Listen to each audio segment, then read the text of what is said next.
Good morning. Nope. Wrong time of day. Good evening. There we go.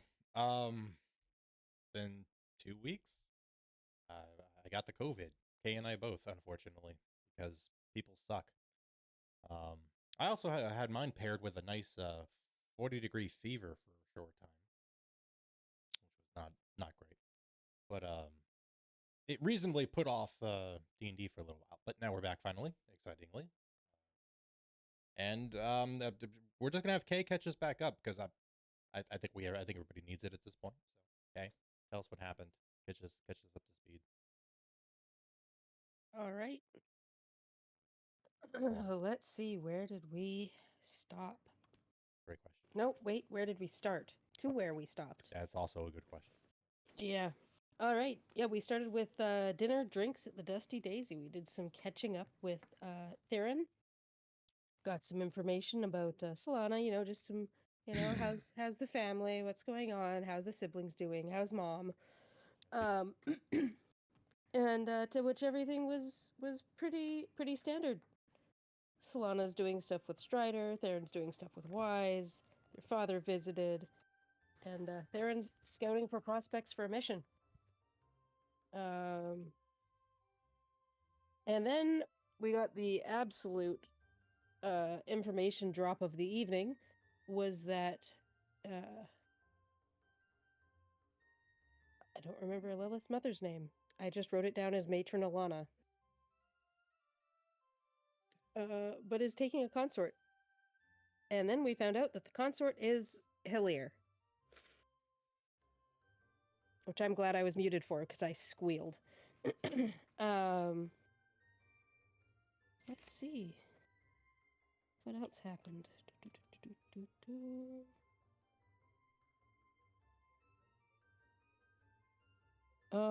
We then went to. I've forgotten all of the names for everything. Immortal Bastion. There we go. To introduce Theron to Lucius, and Corona had to speak to Bandit. And Corona also has a copy of Bandit's field journals. Audie performed a little bit. Lilith and Theron sparred. It's all good stuff. And we get on to the next day, where Lilith actually does some memory walking with Bellathar. And may have uncovered how he died, we think. Or at least some ideas around it. There's some more training. There's the sit rep at noon. There might have been a friendly bet that between Roz and Audie that Audie would have to confess her feelings and ask Covert out on a date if Roz fought more crabs than her. But then she decided that she would just get it over with because if they waited till after the mission, that she would absolutely try and weasel her way out of it because that's what Audie do. There was a special mission that was announced about infiltrating, but we felt that it might be suicidal, and we didn't want that. We liked the idea of manageable missions. And so that's kind of where we were starting. Or at least that's where we ended. I will leave it up to Dyer to tell us where we're starting. Yeah. First, I'll ask: is there anything else anyone would like to add that they can dredge from their memories? I did want to add regarding Lilith's mom and Halir, the reason they have coupled up is so that they could basically breed a super soldier army to prevent future wars. Which Theron disagreed with because it's kind of fucked. Yep. Yeah, we all have pretty strong feelings about it being an awful reason.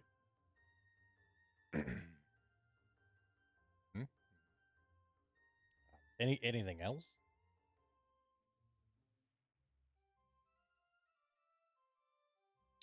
Alrighty. Kay or anybody. Can I just reconfirm what day it is in character? It was Lebhar 2nd. Okay. That's what I have, and the clock hasn't Tomorrow really moved from 6. is day. Okay. Is caravan day. because I for some reason my brain was telling me that we had moved through this day and we were moving to the 3rd, but I guess not. We Not are technically. we are at midday on Libra the 2nd because we Yep. just got through the afternoon meeting. Yep. Then I have not moved my clock at all. Okay. Right, and that's when you guys receive, potential mission to go kill crabs, and people are like, "I don't want to go Mhm. kill crabs. It's dumb." Yep. Okay. If people don't have any other notes, that means we have the remainder of this day to sort of work through. Because I've spent literally almost all of my prep time for the 3rd when the caravan arrives. The rest of this day, I'm just going to leave to all of you to do something with, whatever that is you want to do.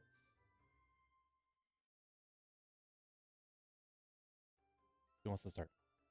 I was going to say, to get the matter of crab battles out of the way, was that something that was going to be?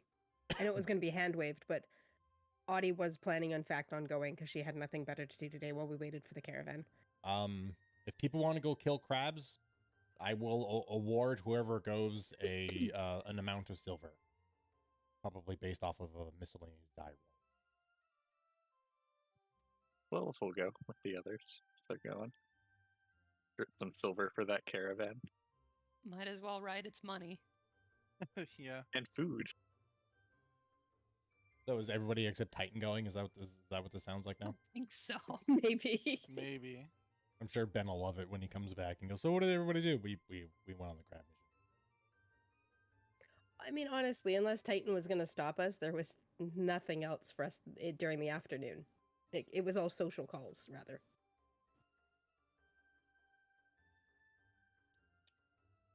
That's okay. Well, I guess everybody goes on the crab mission.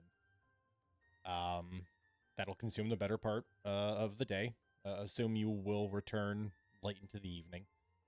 Probably when we're mid-afternoon. Probably assume 10 p.m. is when everyone would get back. So, since a bunch of people have gone, I'm just gonna everybody roll a d6. Individually? Yeah. Okay. I rolled 6. Oh, me too. Oh, nice. 4. I got a 2. Okay, we balanced out a little. 18? Did I get that correct? I think I did. Oh, total? Yeah. Yeah. 6, 6, 4, 2. 6, 12, 18. Or 6, 12, 16, 18. Okay. All said and done, when you come back, and this is with a trip with the members of the Immortal Bastion, your party, so excluding their success, you would have accumulated 126 silver and crab bounties. Okay. So split that amongst yourselves however you want, or you could just divvy it up according to whatever numbers you all rolled. But I figured I'd let you decide. I don't mind doing it all evenly. I think we're pretty okay with even splits. Yeah. Apparently Roz just had a really bad time fighting those crabs.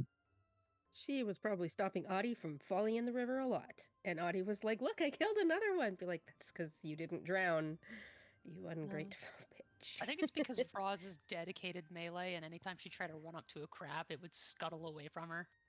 Mostly, yeah. And that's when you would learn that the Bastion mostly hunts crabs with javelins. They But keep Roz is going left and good with right. javelins.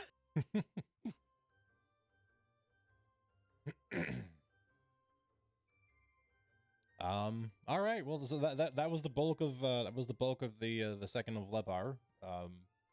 Went hunting crabs, earned just over 100 silver. You come back well into the evening, 10 p.m. after the trek out, time hunting. and then the trek back. Anything of note for the trip in and out? Any highlights anyone would want to mention? Any funny ha-has that they think might have unfolded?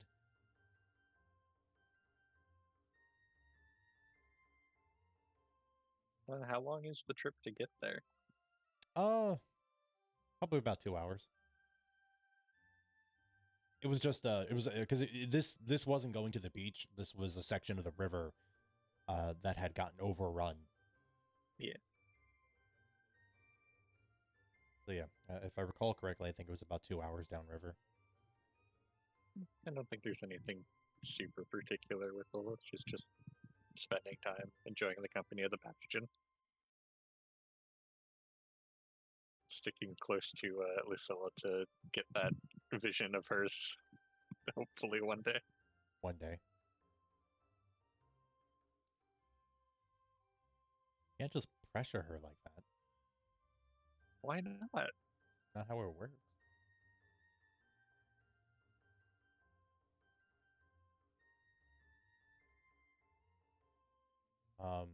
I think this is also an opportunity. If anyone wanted to perhaps make a casual side roll to determine any any crafting supplies to pull from the crabs, should probably mostly just be stuff for making food. Yeah. Yeah, absolutely I do. Is it survival? I think it's survival. It doesn't matter. Survival and knowledge nature are the same for me. It's a 10. Okay. Let me quickly find the ingredients list.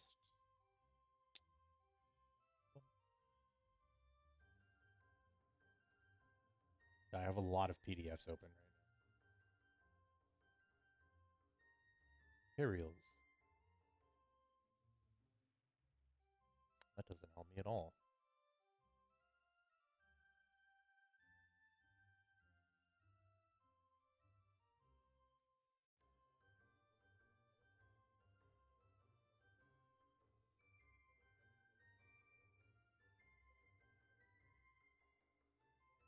Here we go.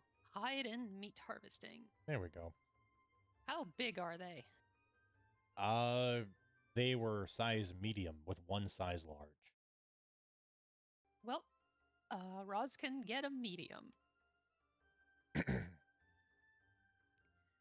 which is one medium carapace and one common meat. Nice.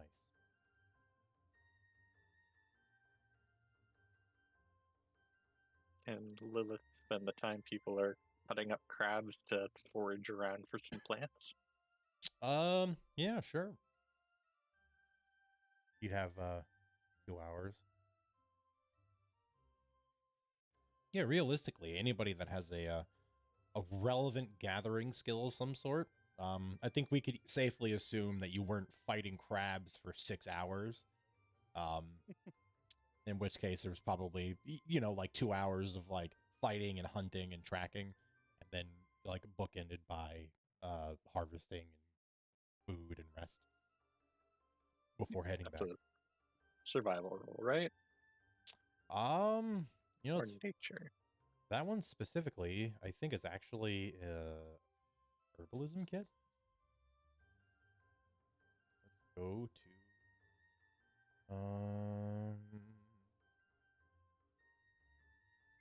I'll probably just overwent.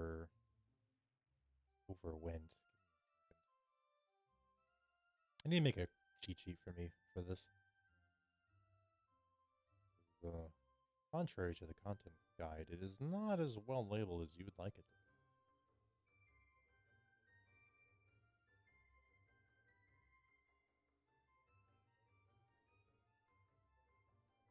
be. Alchemy. Define supplies.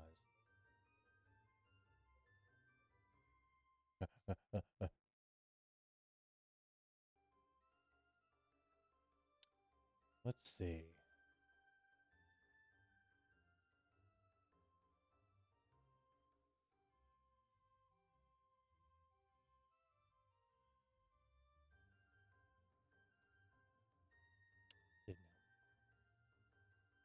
Tell me what that is.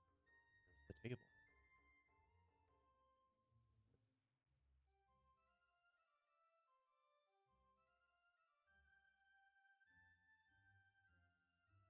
And gotta find the harvesting. There we go. Jeez.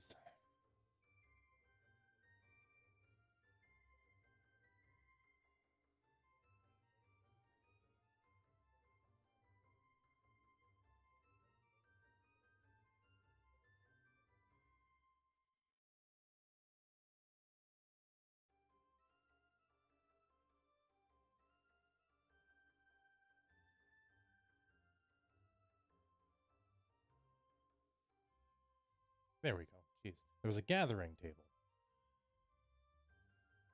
You make a wisdom check. If you have an herbalism kit and you are proficient with it, you can add your proficiency bonus to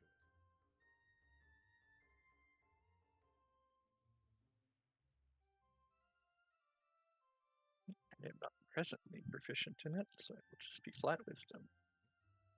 Got a big 10. Unfortunately, I got an 8. Oh. You unfortunately do not find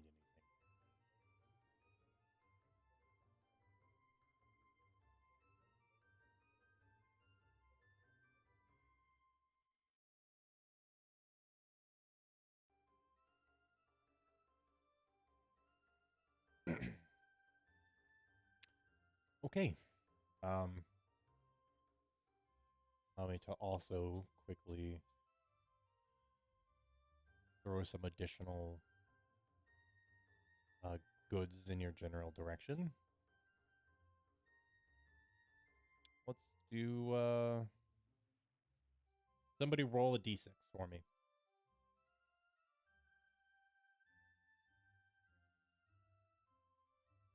5. You get 5 fresh ingredients and 1 large carapace. That is what you all take overall versus what the Bastion takes themselves.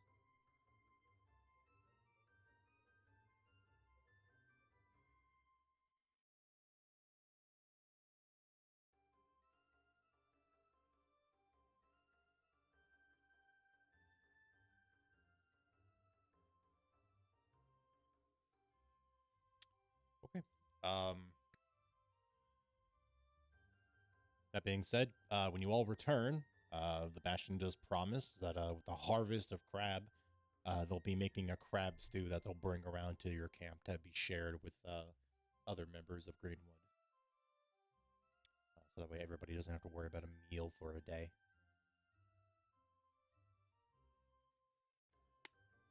I suppose, does this count as a mission for the free services at the Seductress? It was given by Covert, and it was a necessary thing that needed to be done for the safety of the camp, so yes. Great, Lil's gonna take a bath that night. Warranted.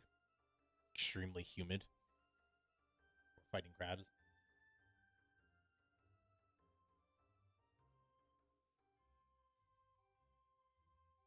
Other than that, I don't have anything else for the rest of that day. I have a small thing Yeah, that involves Lilith. So whenever Lilith is done with her bath or during the bath, I don't know. Razis needs to see Lilith for a moment.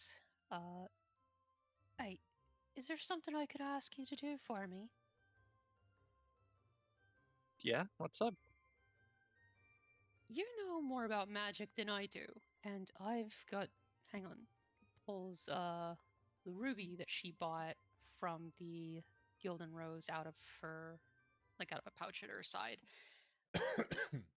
This is the right size to go into my axe, and I know that if this was enchanted correctly, that it would be able to make the axe, I don't know, light it on fire a little, I guess, for at least a little while.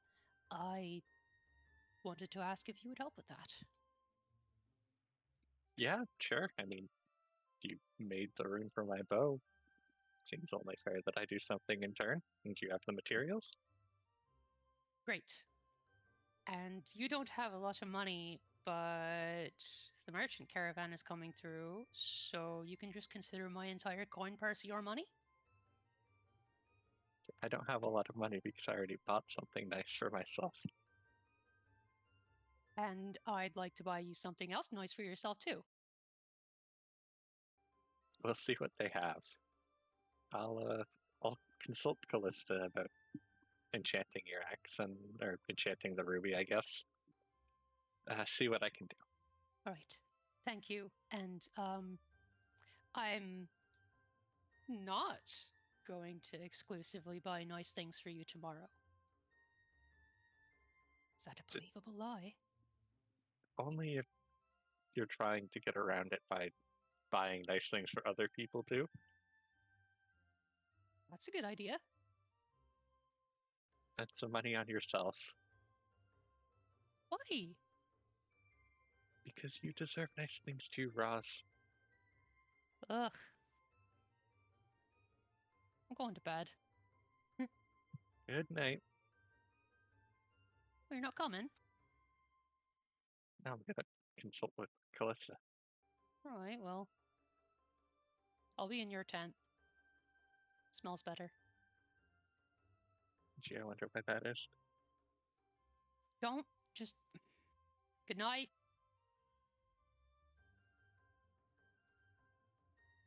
Good night. I'll fuck off and go to bed.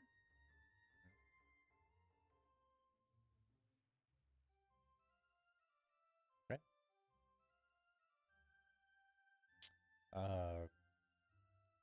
Quinn, was there anything else other than the bath for Lilith? Well, Roz is sleeping in her tent, so she's not going to start enchanting things tonight. Yeah, fair enough. So yeah, that'll be all for the night. She'll get an early rest so she can wake up earlier. Okay. Corona, Adi. For Corona, it's not going to be anything special. You said we're coming back at like 10, right? Pretty Yeah. late. Yeah. Yeah. Okay. Yeah, she's probably just similarly gonna take a bath and just call it an early evening. Okay. Adi. Yeah, Audie will basically try and, depending on how gross the crab hunting went, she'll probably also get into a bath. Mm-hmm. But she actually might take the opportunity to just bathe by the river quickly and take a fresh bath tomorrow, because shopping, and so it might be nice to start off that way. And yeah, and spend the rest of the evening. She'll sneak into the family tent and have a sleep there. Okay. And welcome, Ben. Thank you. Hello. The good news is you've missed the crab mission. Oh, good. Yes, most people were just pretty happy to fast forward through the bulk of this of the second. So people just went, sure, crab mission, money for caravan tomorrow, why not? which Fair enough. which leaves us with asking, how did you want to fill Titan's day? I mean, we'll just have Titan continue to work on Roz's armor, I think. Sure. Fine choice.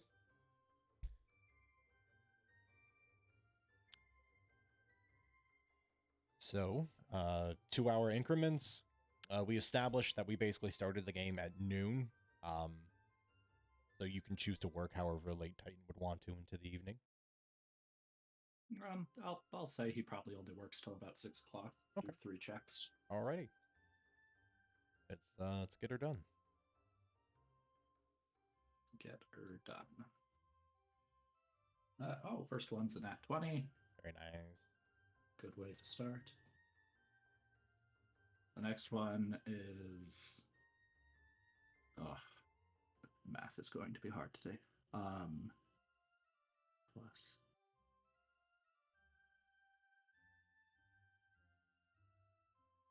26, I think. is the correct math on that. As long as you're in the 20s, it's a success. You're good. And then the last one's gonna be a failure, I think. You got to beat a 17.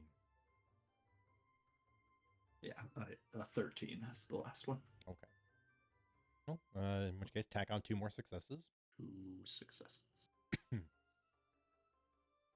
We are getting there. Any other things worth of note for the remainder of Titan's evening? I don't think so. Okay. All right. In which case, we're going to just kind of scoot forward to the third, the arrival of the foretold caravan. It is unfortunately extremely warm out and storming. Quite a damper on potential welcoming of merchants that perhaps would give you a fair bargain. That being said, I have to pick on somebody, which is Quinn. When do you think Lilith went to bed, and when do you think she's up? Probably went to bed around midnight, woke up at like 4. Okay. Does Lilith leave her tent at all in the first early hours of her awakening? Yeah, I think she does her like morning ritual, takes her like half an hour. She's bonding with Callista, so she's putting a little bit more effort into her appearance. Right. But eventually she'll just kind of go for a walk around, stretch, enjoy the morning as much as it can be enjoyed, because I assume it's already raining. Yeah. It is a torrential downpour, much in the way that often happens in tropical areas during these times of year. However, it is worth noting, because you'd be the first awake and the first to witness this, which is at some point before you were awake, you're not entirely sure when. You can see down south of the camp, further along the edge of the river, that there has been some setup that's been underway for quite some time. And most interestingly, you can see that there is a large copper like wire woven tower that's about 30 feet high. And interestingly enough, from this distance, you can even see, based off of the blue arcane lights that are kind of dotted around it, that it has created a dome of magical force that the rain is cascading off of. So the interior, the sphere that tower is created is dry inside. Attached to a bunch of other poles that have been erected, along with several tents that are going up, you can see these bright red flags that have these shining metallic gold stars on them. And the size of the setup looks to be approximately the same size of the camp that is currently inhabiting a couple hundred people here. This is perhaps a bit more grand than Covert originally let on.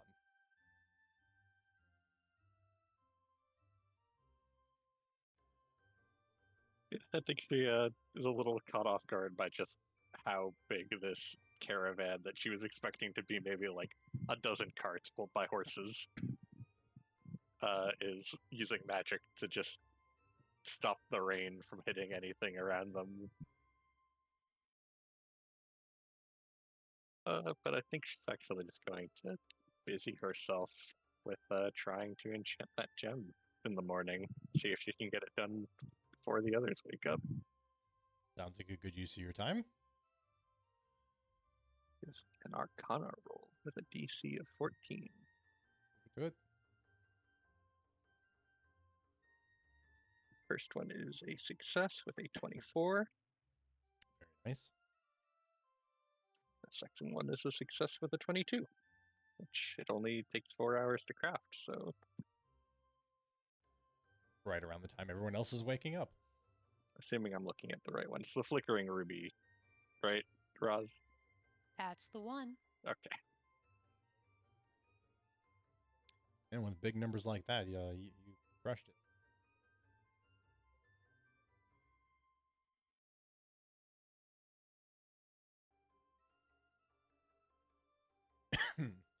All right. uh, Lilith spends the remainder of her morning in the tent, faceting the gem into the axe. In which case, everybody else, the camp will slowly start coming to life around a more normal hour. Closer to 6 a.m. And then progressively over the next hour or two, everybody else is kind of awake. By 7 a.m., there is a bright, cheery music that pierces the downpour coming from the southern side of the camp, which most of you, when you awake, step outside of your tents, under the gathered and built overhangs due to some of the industrious members of Greenwood, amongst Roz's grandfather is. You can see that there is essentially what looks like an enormous outdoor bazaar that has been erected. You can tell there's music and moving lights, and there appear to be several small red draconic figures flitting about from tent to tent.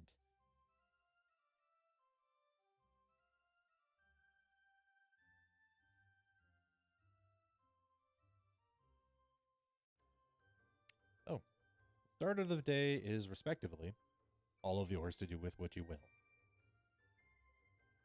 I will not force you to go visit the loony merchants that have shown up to the south. I highly suggest it. I want to visit the loony merchant.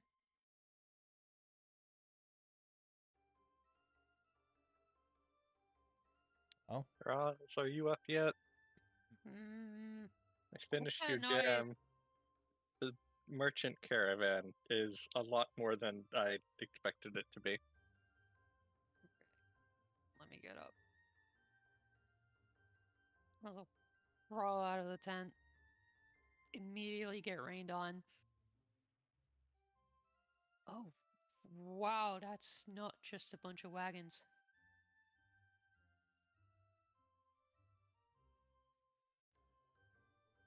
So here you go. Hmm? One Oh. fiery gem for your axe.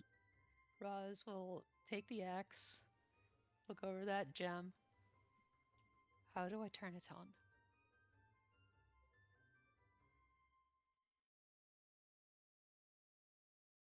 I think you just will the axe into flame. Takes a bit of concentration. Right? Just like magic then. And Roz is going to hold the axe away from herself, one hand. Concentrate. She's too impatient. She can't resist. She's going to blow her once daily use on it now. And concentrate, and the head of the axe bursts into flame for 1 minute. I am going to be so damn awesome on the battlefield.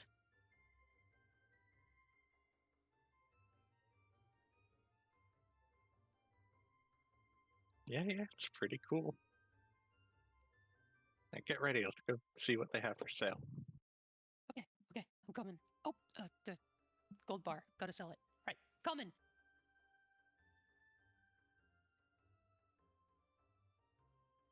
Off to the merchants.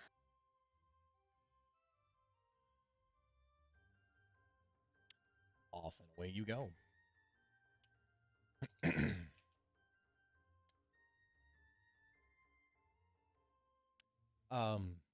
Adi, you are awoken by the loud chittering and excited energy of your other siblings.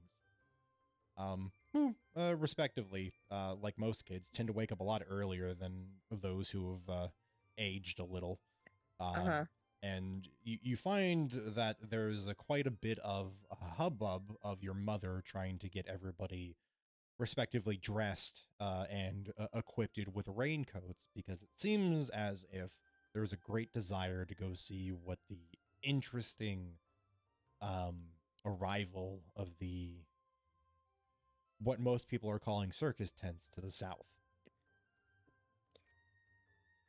All right. I imagine today's not a practice day then. Seeing that her younger siblings are in this throng and not out practicing in the downpour. Mm-hmm. I mean, it hasn't stopped them on previous days, but it seems as if they've not been summoned today. Yeah, she'll probably get a quick update from them. She'll be like, "Oh, what's going on over there? It's really loud. It's really happy. It's really loud though." And yeah, would eagerly get her boots on and tidy up to the best of her ability. You know, likewise, throwing on a cloak of some sort. As you and your family finally equipped after herding cats to get children ready, begin to leave, it becomes quite clear that not even much of the Greenwood camp, Greenwood camp included, but several of the other gathered refugee villages and towns here have likewise come together and are kind of all slowly migrating to the south to see what all of this is about. Especially for those of which who have earned some coin and have been forewarned about the arrival of said merchant, a merchant promising fair prices in the face of the Gilden Rose merchantry.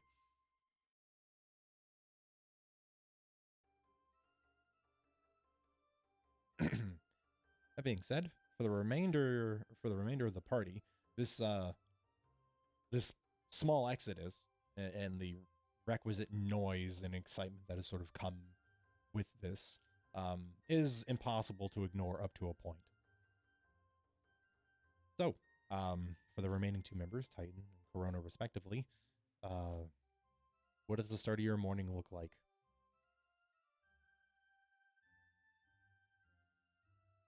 Normal stuff for Titan, just getting up, getting ready. But he's happy to go check out the bazaar and what's being sold. Right. And I think for Corona, she expects literally everyone to be going there. So like her thought process is, I'll just wait until after the noon meeting to go. But as the music continues and like, you know, everyone gets hype and stuff, I think she would find it impossible to do what she was doing and like read the manual for healing for, you know, bandits manual. And she's just gonna relent and just kind of take a walk by just to see how crazy it looks with zero intent to actually buy something. But maybe her mind will change when she gets there. That's how she's going to be on the scene, I think. Okay. Because she's just expecting it to be so busy that it's like impossible to, you know, like come back in like 3 hours once it's your spot in line or something, that kind of thing. All right. To varying degrees based off of those who go first and eventually find themselves within the vicinity. One, and most notably, there is a translucent barrier that is quite clear thanks to the downpour, that when you step through it, it ceases to rain, and more importantly, it also wicks all of the water gathered on you off and keeps it outside. The inside is pleasantly temperate and mild by comparison to the somewhat staggering, stifling heat of Saphinus. When you get there, you can see that there is essentially a small perimeter that's kind of held together by various poles with small lines of red flags kind of tying between each of them. Closer to the entrance, which is set up facing the southern side of the camp, built on its northern side. There is a small stand of which there is a projection of a woman. It is done in a sort of a gold arcane illusion that is there. She has long hair that is pulled back into a tight ponytail that's higher in her head. She has a bright smile and just radiates a type of energy, even in this false arcane illusory form. To which she welcomes everybody to Star's spectacular sales circus, where in these trying times, everything is priced fairly, and begins to go through a small spiel of things you can find here, the locations you can go to.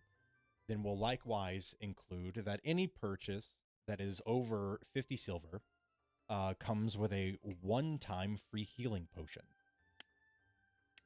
Likewise, for those of you that don't have large sums of money, you are welcome to come participate in the games, the music, the challenges of strength and dexterity, to win some money for yourself, and likewise to go speak to the stewards of the circus. And there will be a separate quick illusion of 4 other individuals, of which are done in a different color. They'll tell you to go find Ifrizin, the dancer and musician, should you wish to be entertained. To go find Winigo, if you want to participate in face painting, painting of any kind, or if you are someone looking to spend a little money, acquire arcane tattoos.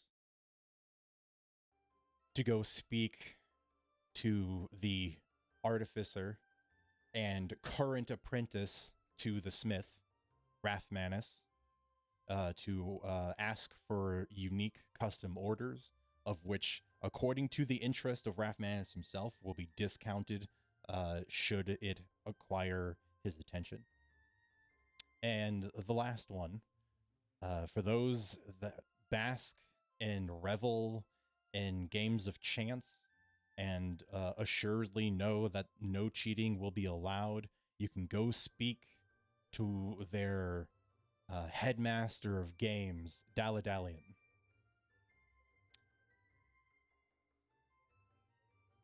They likewise tell you to enjoy the various foods and snacks that are provided, all for free, at the various stalls and stands. And should there be any questions, to speak to any one of the small dragon familiars that are currently flittering about, of which kind of at any point in time around the statue, there's 3 to 4 to 5 of these small red-scaled dragon familiars that are kind of sitting there like birds perched on the edge of it, just sort of waiting for anyone to come speak to them.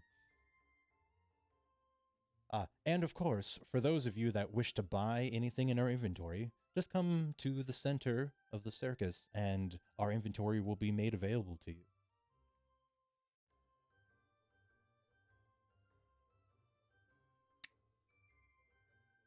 So, there are many directions to head into. People are happily engaging. Members from the other respective mercenary companies that are present have likewise taken to different aspects, but you can tell certain people have come here with a mission, looking to purchase and buy certain things, hoping to definitely do so first in case inventory runs low.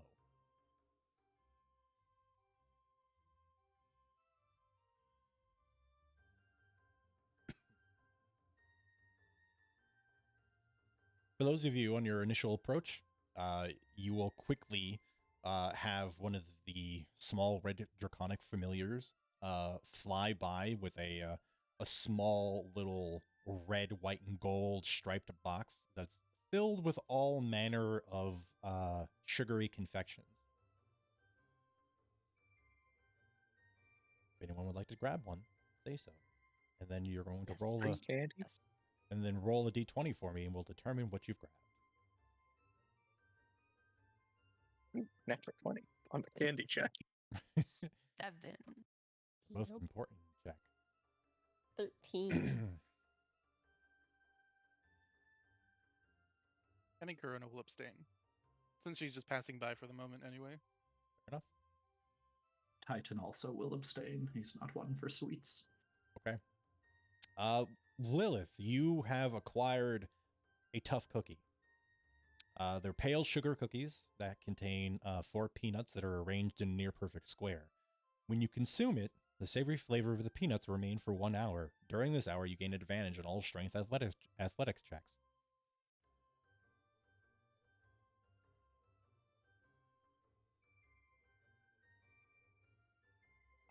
Roz, you get 2 laughing lollies.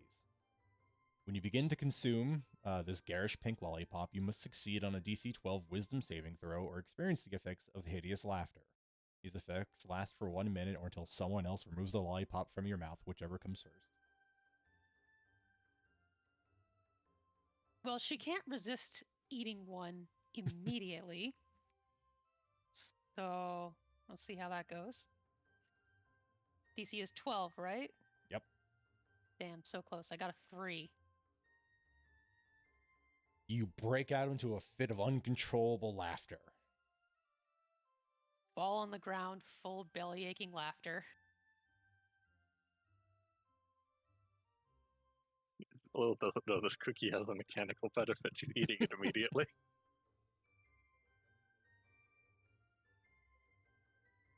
Welcome. I'm currently doing a thing, but we're so glad to have you here. Melody, you get a small bag filled with colorful sugar rocks called gunpowder pepper rocks. When you consume a packet of this crushed hard candy, you produce harmless pyrotechnic effects from your fingertips for 1 minute. As you eat them, they pop. They are smoky and sweet. Audie is absolutely going to be a little bit of a show off then for her siblings and those who are kind of close by. Doing maybe a bit of a dance, a bit of a small performance. Which summarily is very fun, given that there are several other children that you can tell that have decided to likewise imbibe of candy. And you can tell there are quite a bit of various effects, some of which are sparkling in a rainbow hue of colors, some of which are hovering a foot off the ground and can levitate for a period of time. Some of which can produce snowflakes from their fingertips, kind of quite contrary to the fire of yours. Some even just begin conversing in languages that they never knew before. There's quite a bit of odds and ends here, highlighted by the fact the candies are all delightful, but to some various ups and downs and perhaps woes to some parents, but to the delights of their children.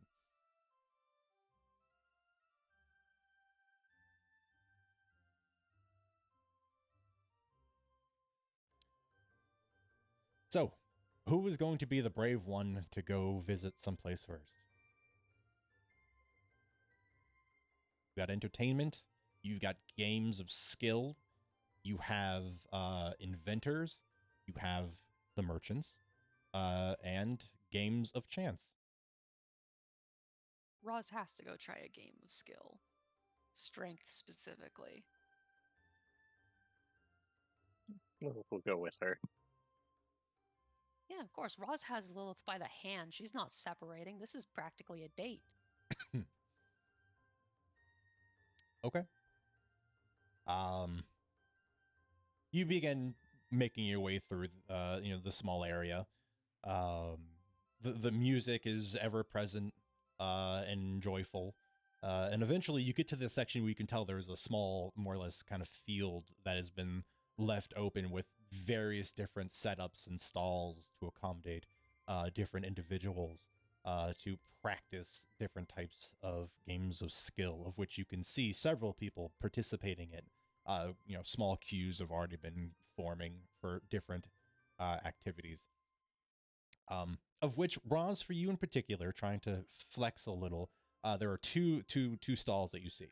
One, in which you swing a hammer to hit a target and see how far you can drive it up the pole. And 2, an arm wrestling booth.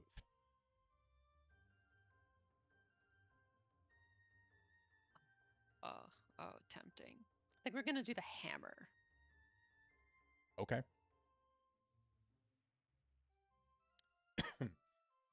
You wait in line for a minute or two. It moves pretty quickly. There's a small draconic familiar that's kind of up on a wood perch. There's a sign underneath him that explains the rules, which is to take the hammer that is offered here, swing to strike the target on the ground to see how far you can drive the weight up the pole. The higher the weight up the pole goes, the greater your reward. Made much more simply, take the hammer, make an athletics check. The higher your check, the more money I'm going to give you. Okay. This is another time to be very responsible and use the packed boon to get advantage on athletic checks for an hour. Full choice.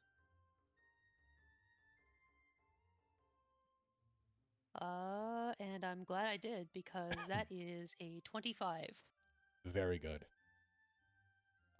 Yeah, you step up, you take the hammer, you feel its weight, pretty hefty.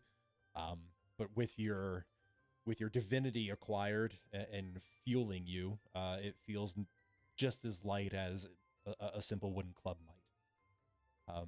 You give it a good toss in your hand, spinning it midair. You turn over, you give Lilith a little wink, and you slam it home, and you hear the weight fly up the pole. It does not ding the bell, unfortunately, but it gets you 80% of the way up. When it comes back down with a heavy thud, the familiar digs into a small pouch hanging on the side of its post, and it extends its long neck to give you a small pouch of coins. You acquired 25 silver. Awesome.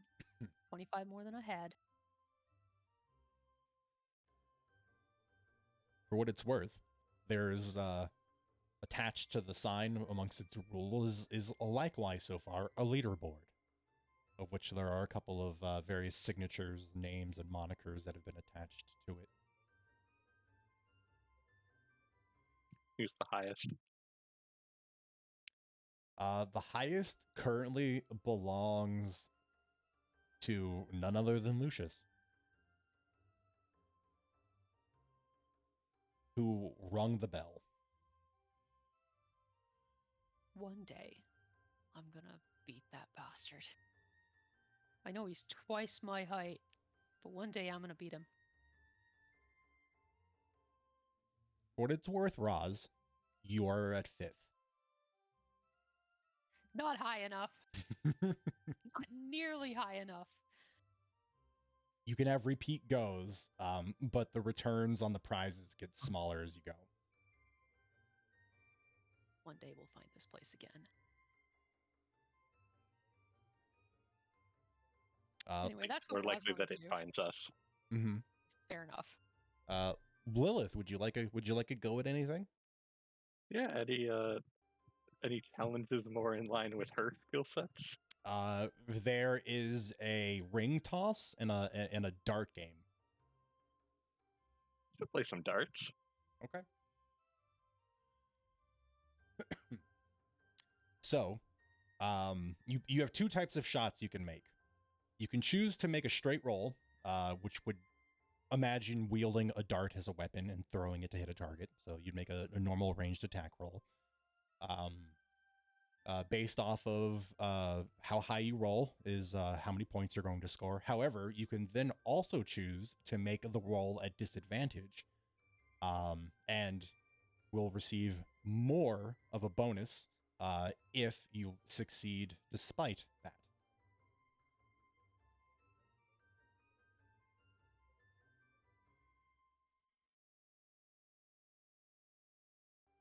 Or she'll try to be cool. She'll make it a disadvantage. Okay. I assume it's more akin to like a trick shot kind of thing.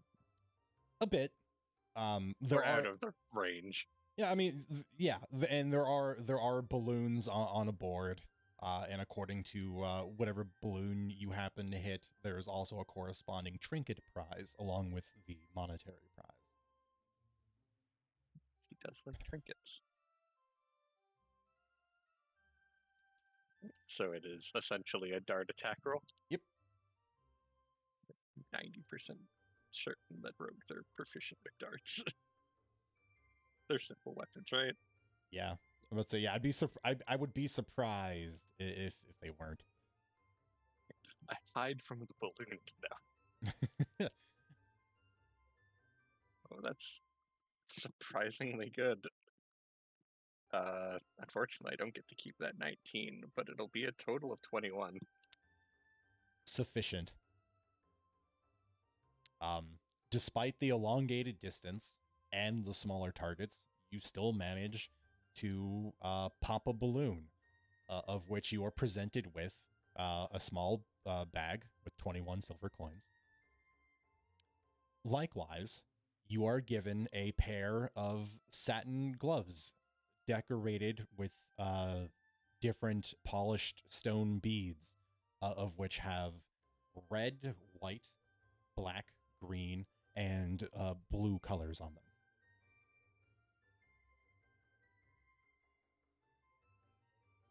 Interesting. She'll ask if they're just fancy gloves or if they do anything. The familiar will look at you and go, "They are simply fancy gloves." She will tuck them away for now.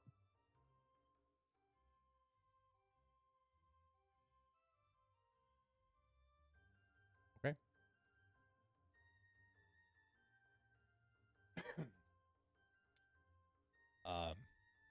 Any other game goers? Melody, Titan, since we know Corona's currently abstaining. Competitive feats of strength. You better believe Titan's in on that. Yeah. You want to go swing the hammer, or you want to go do some arm wrestling? Probably both. Oh, okay. We can do that.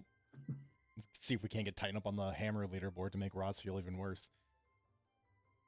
Yeah, let's do it. Let's swing the hammer. Yep, athletics What check. was it? Athletics check? Yep. Okay. No. We'll use inspiration on that. No way Titan's letting that fly. Pretty good. 25. Oh, all right. You will be rewarded with a small bag of 25 silver coins, and you are tied for 5th place with Roz. Titan can't help but feel that it wasn't so long ago that Roz couldn't do that to him. Oh no, his age is catching up with him. Age is catching up. Okay, you can still drink her under the table.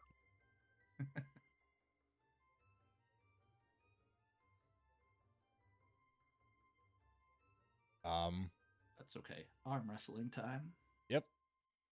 You go over to the arm wrestling booth, of which there is clearly what looks like a humanoid figure, but they appear to be made out of a single solid substance. As in they are only of a single color, but you can tell that they've been magically carved from whatever it is. The individual appears human. They are dressed very plainly, and you can tell they have various patches of scales along the upper parts of their torso, forearms, and along their neck. They seem to just sort of be there, taking challengers, and then summarily moving on to the next challenger whenever that person's been finished.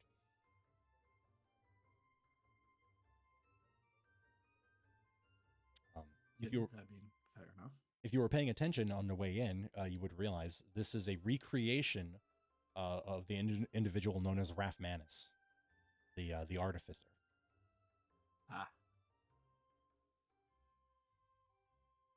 Yes, Titan would pay attention to that. Okay. So, what this is going to be a battle of contested athletics checks.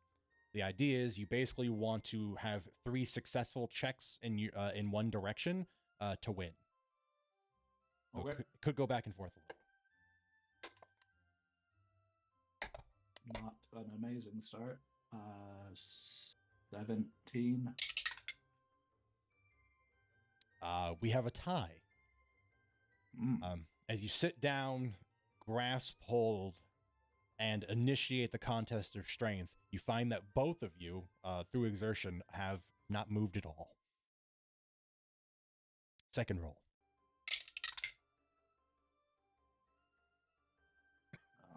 Worse. 9. Okay.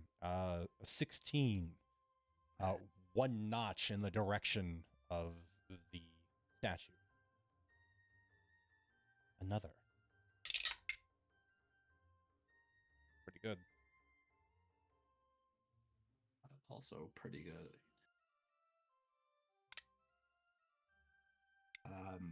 24. Wow, a tie. One still in favor of the statue. Titan's going down. It's not without a fight. Okay. 18. Exactly the same. 24 again. Okay. We are now back in the middle. Even. 0-0. This is going to be an ugly fight. Oop. Oh, A he's 10. starting to feel the exhaustion in his muscles on that one. Oh. But for a total of 7. Okay. 1 against Titan. Oh, a natural 20. 26. Oh, well, that beats Titan. So he's starting to feel the exhaustion. 2 against Titan. Oh, 14. Although he's rallying. 22. Okay. 1 against Titan. You are gathering a small crowd, Titan. People begin cheering for you. Arm wrestling is going on too long. Modify 20. Another nat 1. Oh no. 2 against feeling Titan. That fatigue. Yeah. Could be one more. And a 16. A 9. Oh. 1 against Titan. Come on, Titan. Oh, that's really good. 19. 25. Oof. 2 against Titan. It's definitely a crowd by this point. Yeah, people are beginning to bet amongst themselves. Wow. 22. An 8. Oh my 1 gosh. against Titan. 1 against Titan. Come on. This Titan. is getting out of hand. This is Okay. getting to be quite the battle. Really good. 24. 19. 2 against Titan. Oof. A 13. That's a 9, so 15. Okay, 1 against Titan. So back. We might be here a while. All right. 18. 20. 0. Swap back to even. Wow. All right. Oh, not 20. 12. 28 or 26. 1 in favor of Titan. He's ahead for the first time. 14. 18. 2 in favor of Titan. Is he going to do it? Is he gonna do it? Let's find out. The come from Let's- behind sweep? Oh, really good. Modified 24. 20. Oh. 1 in favor of Titan. Another modified 20. 2 in favor of Titan. 14. Oh, go. Can he Come clinch on, it? Titan. Oh, this is really low. 11. Ah, he does it. Holy. 17. And after what was a spectacle that went on way longer than most people imagined, Titan manages to rally and take the prize. Not only does Titan end up on the leaderboard, in second place for the longest amount of time withstood, you are given a bag of 50 silver. Sorry, how much? 50, 50. 50. Oh, okay. It was 19 rounds. 19 rounds. Yeah. Titan wasn't giving up. He was embarrassed by the bell, so he had to go all in for the arm wrestling. Likewise, amongst a miscellaneous passerby, you are given another 21 gold or silver pieces amongst the betting pool that came around during your match. Oh, nice.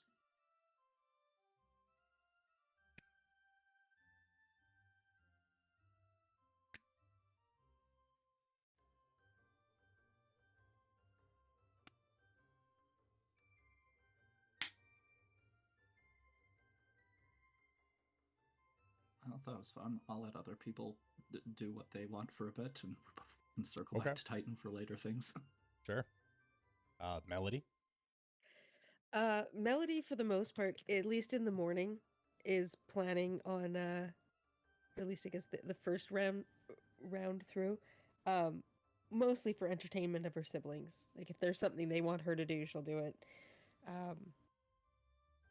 Yeah. She wants to make sure that they are all smiles by noon. Okay. Then humor me and flip a coin. Flip a coin or odds evens, whatever you want to do. Yeah, I'm gonna have to odds evens. I don't have a coin anywhere nearby. Evens. Okay.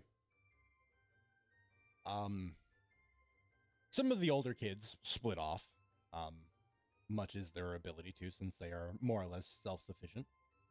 But a lot of the younger kids find themselves attracted to what is referred to as the Artificer's Arena, which is a small stadium encircled in copper and Tesla coils with these arcs of the lightning channeling from various different points and creating just this very extravagant, somewhat whimsical decoration that you will watch as it shifts and changes occasionally, and it will spell out the names of those who will walk up to a box and whisper their name into it. But similarly, you can tell even just from the position of being outside, you can see that inside there are a bunch of various booths to try out different types of gadgets and magic items. And there is a small, short queue, probably about 10-15 minutes, for what appears to be a ride of some kind that involves getting in what looks like a modified mine cart that rides off into a portal, and then people come back screaming with joy.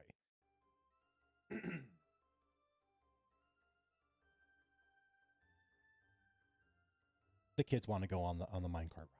Absolutely.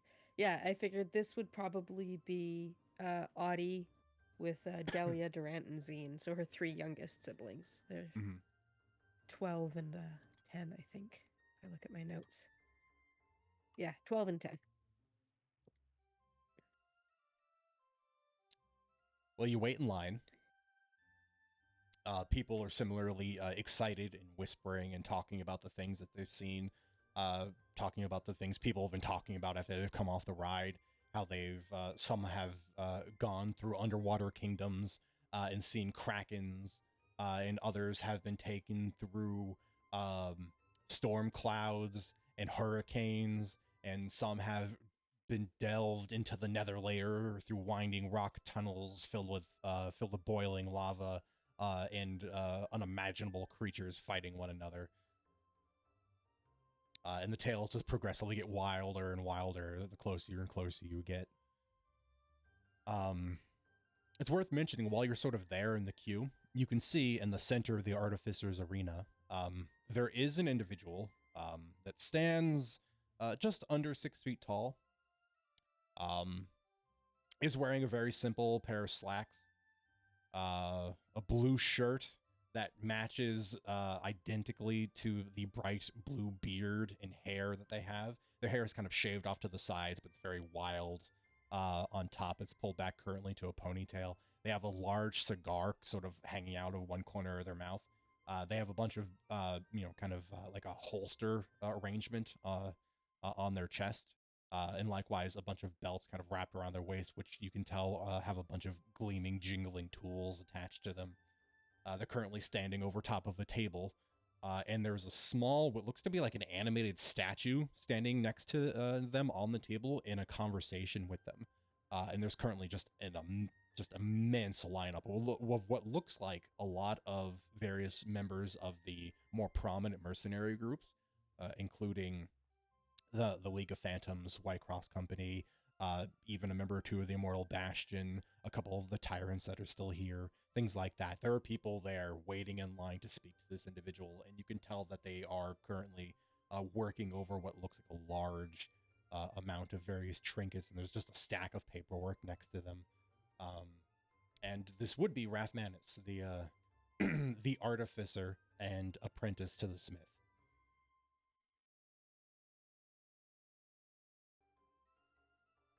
But before long, your time has arrived in the queue. And there is a small automaton there, made of copper and iron, that is quite spindly, with a head that looks sort of shaped like a bell. And it speaks to you in this sort of ringing tone.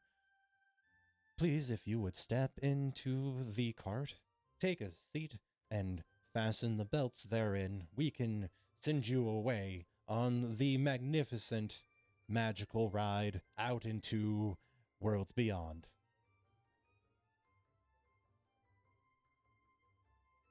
Yeah, I think they would all quickly take their seats, eager to see what it is about.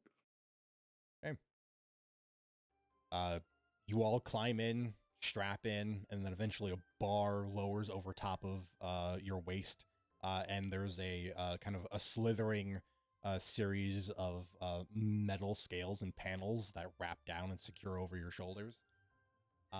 And as the automaton steps off to the side and pulls the lever that is on a track that leads to nothing, a rippling bright blue lightning crackling portal tears open. Roll a d4 for me. All right. A 4. Man, is it stuck on 4? Might be stuck on 4. Could be. Okay. You begin to feel the cart just click as it rolls forward every couple of feet until eventually you arrive and kind of slowly wheel through the portal. All of the hair on your arms and the back of your neck stands up briefly as you get to the apex, and suddenly you look down below and it is a drop that goes for about 150 feet or so, and you realize it is at the top of a mountain through a storm cloud, and you suddenly rip down through the portal, clattering along a track that seems to be building itself every couple of feet, staying just ahead of you. It is raining. It is crackling with lightning and thunder all around you as the clouds sort of tear and move to provide vision of you. And you see off in the distance, there's this enormous multicolored feathered bird that currently seems to be embroiled with a multi-limbed, multi-scale winged monster of some sort. And they're currently tearing at each other in a fierce, titanic fight that seems to resonate with the storm and the claps of thunder itself. And it is rapid and twisting, and it spins you and it turns you upside down and throws you through loop-de-loops. And for a couple of harrowing moments, it takes you extremely close to the fight, where you are zipping right towards them, and it looks like it's going to run you straight through both of them. And it's when they kind of very suddenly are pushed apart in their melee, only for them to come back together right as soon as you've passed by. You feel the rush of wind, the clap of their force and the energy being released from their contact again, and it sort of rockets you forward even faster. And you go through this whole kind of raucous adventure watching these two creatures fight as they eventually drag themselves down onto the mountainside, careening into greater and greater combat as they continue to fight amongst one another. The kids are screaming. You can't tell if it's good or bad yet. And it feels like it takes you a while to get there until eventually right when you're diving towards this multi-limbed, multi-scale winged creature that seems to have defeated the rainbow-colored bird, its mouth opens up and you seem to be racing towards down into its gullet. And right as you are entering into its road-fanged maw, a portal inside opens up and you have arrived back at the carnival, safe and sound on the same place you started only moments ago.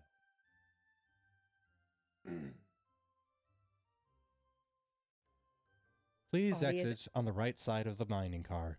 Thank you, and enjoy the circus. Audie is absolutely grinning. The kids have not stopped screaming, even though you've arrived. Some of the kids, their hairs are just like the whole head of hair is just standing all the way up from all the electricity and the static that was in the air. I imagine that's probably all 4 of them. Yeah. And there, of course, just like how it was waiting for your turn in line, there are people now in line watching and seeing this. And some people you could see are probably talking themselves out of doing it because they seem a little too afraid to perhaps try to go do whatever just happened to all of you.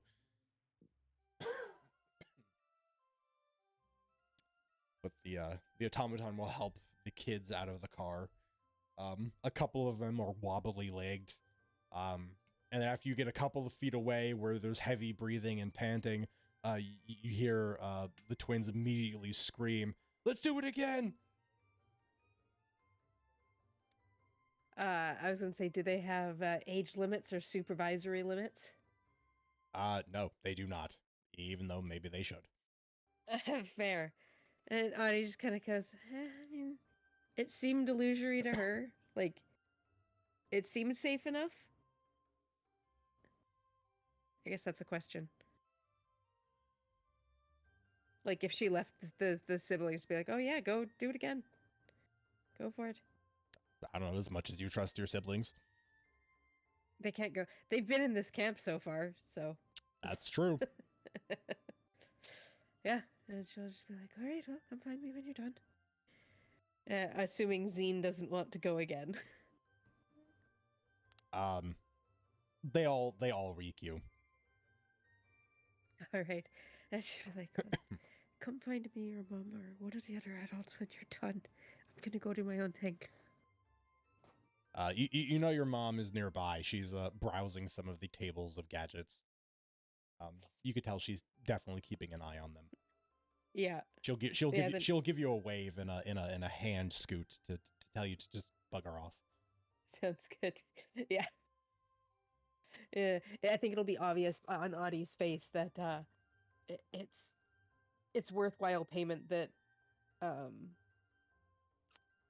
was gonna say, Lucilla, I had this problem the other day. Isabel would not have wanted to take that ride. And Audie was like, it was absolutely amazing, but I don't want to stick around for the rest of it. I want to go check out some other things. Well, then what does Audie want to do for herself? The big thing that she's interested in is she would probably go look at some of the goodies, like if the sweets we grabbed at the beginning was any tell of kind of the fun things like that. She's interested in some of the strange edibles. That's not right. But... Yeah, we know what you mean. I mean, yeah, there are stalls dedicated to various carnival foods, if you will, along with various sweets and things of that nature. So Audie could find just a smattering of things, especially those in the sugary department, if that was her desire. Yeah, her thoughts is there anything that would seem to keep relatively well that she might be able to work into a Black Butterfly show? Kind of, she really liked how like the fire and sparks worked. She's like, oh, okay, this is giving me some ideas, so she's gonna grab a few of those. Yeah, like you could go buy more of the gunpowder pepper rocks if you wanted, for instance. Each packet of pepper rocks is 2 bits. Likewise, you could acquire I guess it wouldn't hold up particularly well. You want things that might hold up.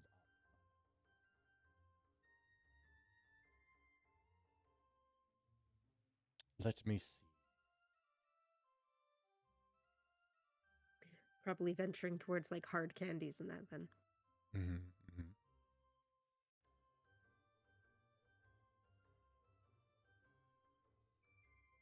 Let us see.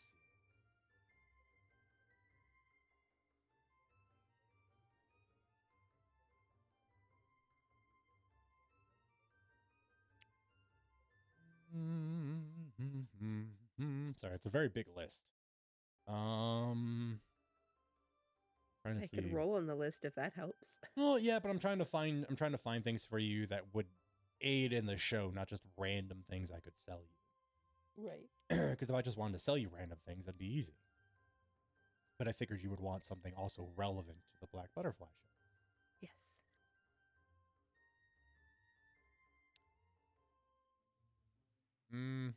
That one can make it breathe fire.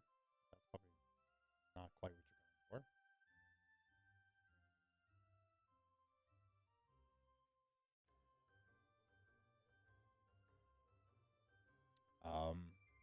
There are marshmallows that can make you big or small.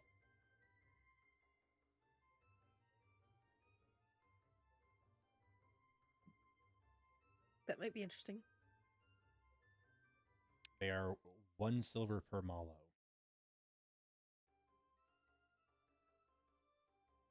But they're like this size. Right. Which the description of it is, upon consuming one of these small pillowy marshmallows, you gain the reduce effect of the enlarge/reduce spell for 1 hour. Additionally, you can cast a feather fall on yourself for 1d4 times during the next hour. And then there's a reverse one that will make you grow.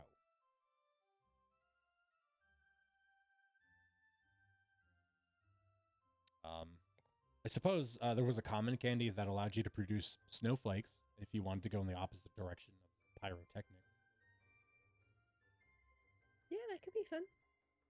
Yeah, I was gonna say that the weather effects were really cool, and then if there was any like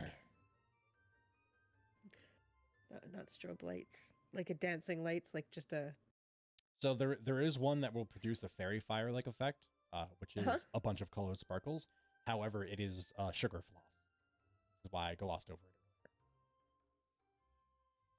Ah.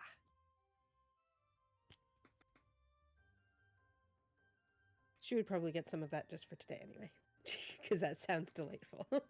Okay. Well, each of the fairy floss, the gunpowder pepper rocks, and the cool ice mints are 2 bits per. Okay. So if you want to just crunch your math there to figure out what you want amongst those, you can do so.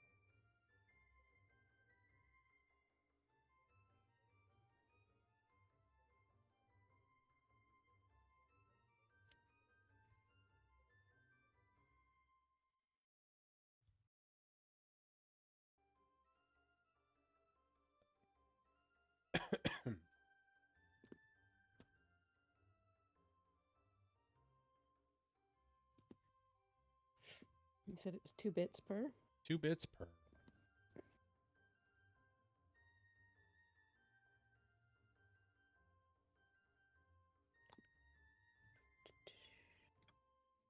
And it's 10 bits to the silver? Yep. Okay. Makes it really easy. Yeah, she's picked up a couple of those sweets then.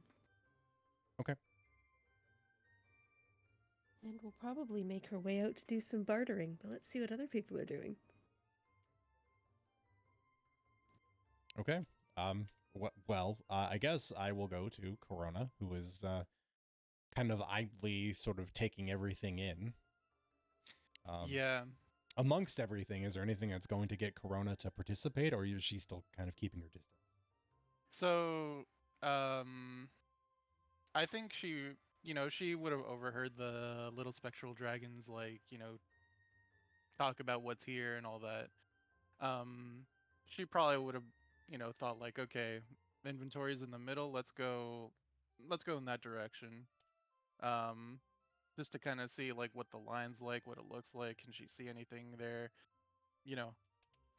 She starts heading that direction, I think, and then she'd probably start hearing like screams and cheers, and she's like, "What the hell is that?" And she'll like, I think she's going to kind of like look towards where it's coming from, and long story short, I think she might get at the tail end of the arm wrestling, fight with Titan.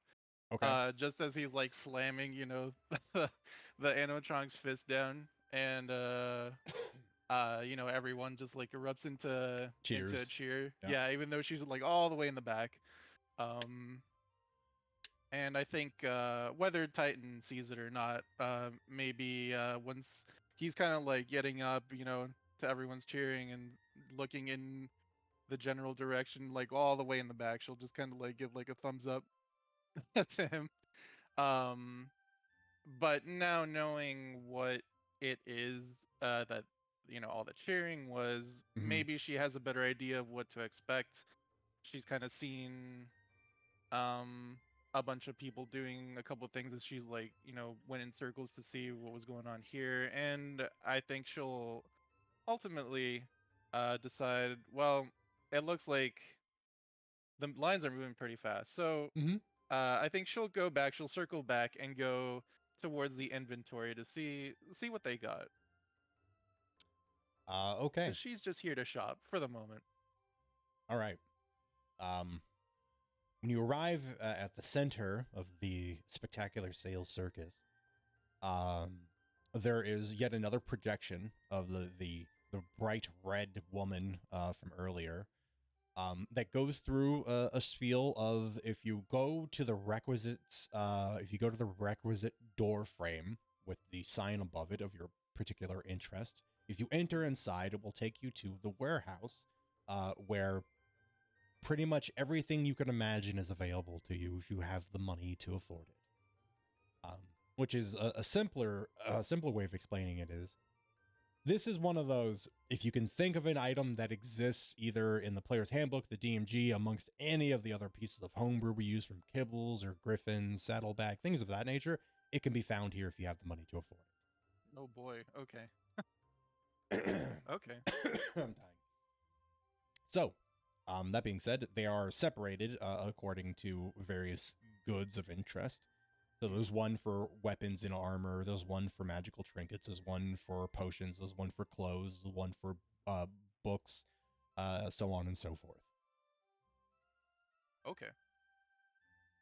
Then to me, it sounds like I might need a bit of time to silently read through things throughout the session and come back to you Okay. later on. Yeah, probably during break time. Okay. At that point, that spiel would now go for anybody who is looking to purchase anything. When it comes down to it, just ask me if you have a particular thing, and I will give you a cost for it. Okay. Assume everything is going to be on the slightly more generous side. Okay. So this is an opportunity for those of you that have a minimum of 500 silver. You could quite easily buy an uncommon magic item or a lesser tier rare item even.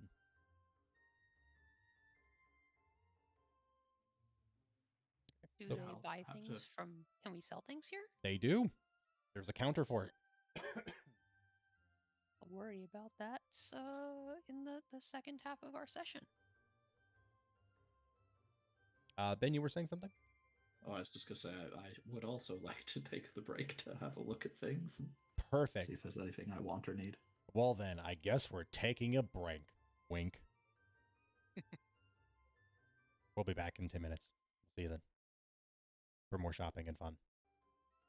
Bye. We have begun again. All right, so we took a break. 10 minutes, stretch your legs, get drinks, and for people to read only through a handful of possibilities in terms of things they may want. With that in mind, does anybody want to do any shopping? I got mine in mind, so I can get that out of the way real quick. I just don't know Sure. prices, so I'll have to ask about that. You will. Try me. How much would gloves of missile snaring go for? Ooh, a good question. And a great item.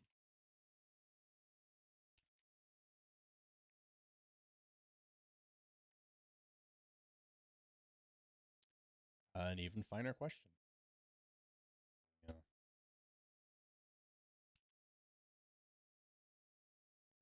Find that gigantic list of price references.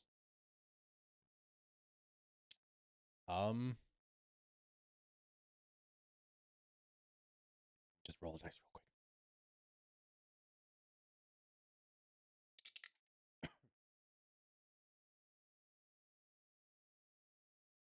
When you go into the magical trinkets section, which you walk through an archway, and the archway takes you to an enormous indoor interior, um, a store with shelves upon shelves that are what feel like a mile, 2 miles long, and several stories high. There are dozens of those red draconic familiars flying around, retrieving items, putting some back. And on the far side, you can see there's a counter in the back, of which there appears to be several what look like clones of the red magically colored woman in the projections you've seen. After a brief inquiry, you can be brought a pair of gloves that would allow you to catch projectiles. The price tag on them is 300 silver pieces. Oh, that's not bad. Okay.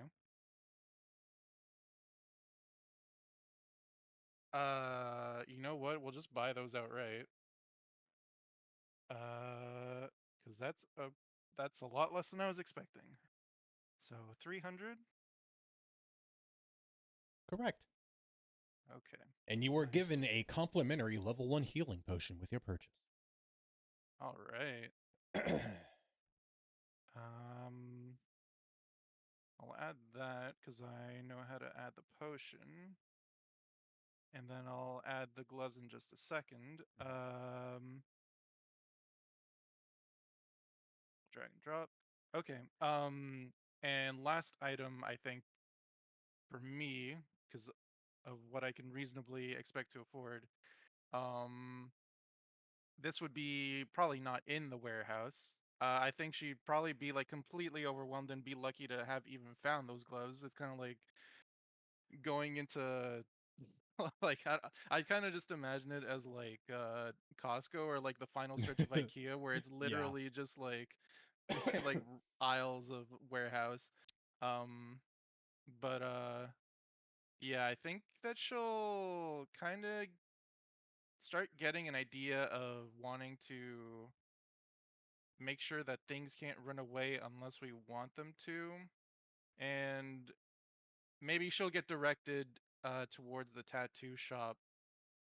How much would that tattoo of coiling grasp cost? Good question.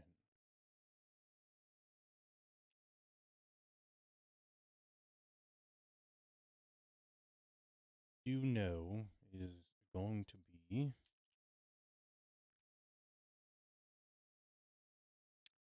on the pricier side. Okay. The tattoo, of which you will be told the pattern can be purchased here, but in order for you to have it applied, you must go see Winigo to have it Okay. tattooed onto you. The cost for it runs 475 silver pieces. Oh, okay. Short just by a bit. That's fine. I guess also, and this is probably the more important question, even if I'm not getting it, just for the sake of knowledge, would the tattoo's appearance, not the appearance of the tattoo itself, but its effect rather, be able to be changed? I think Corona would probably say like the idea of tendrils sounds real tacky. Could you change it to just like a rope or something? You know, Mm-hmm. would that be something that'd be possible?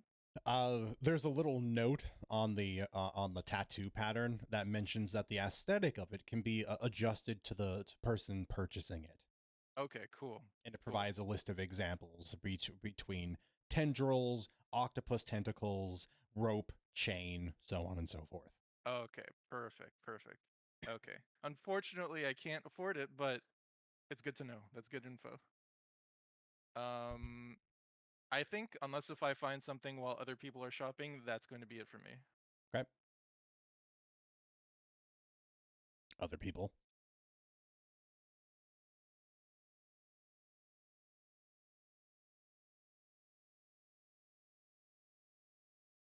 I mean, I have a small list of things, most of which are basic common things, and then Jeremy? a couple of things I'm going to need your help on. Yeah.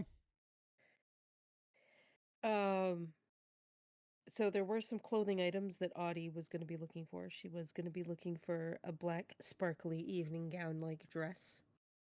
Mm-hmm. Black slacks, a red satin shirt, and makeup. Okay. The clothing, would you say, because I know what it's for, but would you say the style of it would be slightly more like flamboyant in the line of stage clothes, or would it be more you could totally wear this to a high class like ball or party? Yeah, it would probably be. I'd say somewhere a little more in the middle, but it wouldn't be costume quality. It would be something you could absolutely like wear out, if that makes sense. And it probably wouldn't be all ruffles and flair. Mm-hmm. It's like the dress. The dress would absolutely work as like black tie. Okay, so you have two choices, of which you can find your preferences in either variation here. You're either you're basically buying a set of clothes. You're going to buy a fine of either you're going to buy a set of either fine clothes or aristocratic clothes. The difference being the set of fine clothes is going to run you about 15 silver, versus the aristocratic clothes are going to run you 100 silver. And of course, their corresponding quality is then represented in their cost. Okay. The dress, she would probably go as far. It would be much closer to the aristocratic versus slacks and satin shirt would just be fine.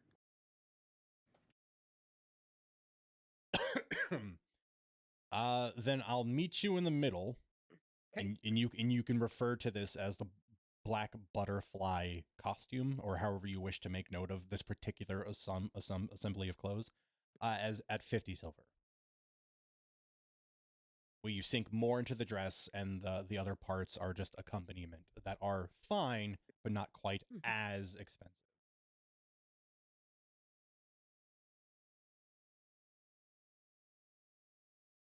Okay.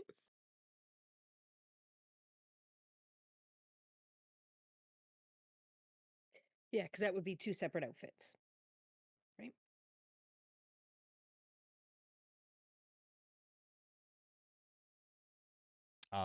Wait, no. Yes. I thought, well, yeah, I misunderstood. I thought you were saying they Yeah. were both one part of the same outfit. No, two separate outfits. Okay. The slacks, the shirt, etc., the basics of that, Yeah. I would 15 silver. The dress would be 50. Okay.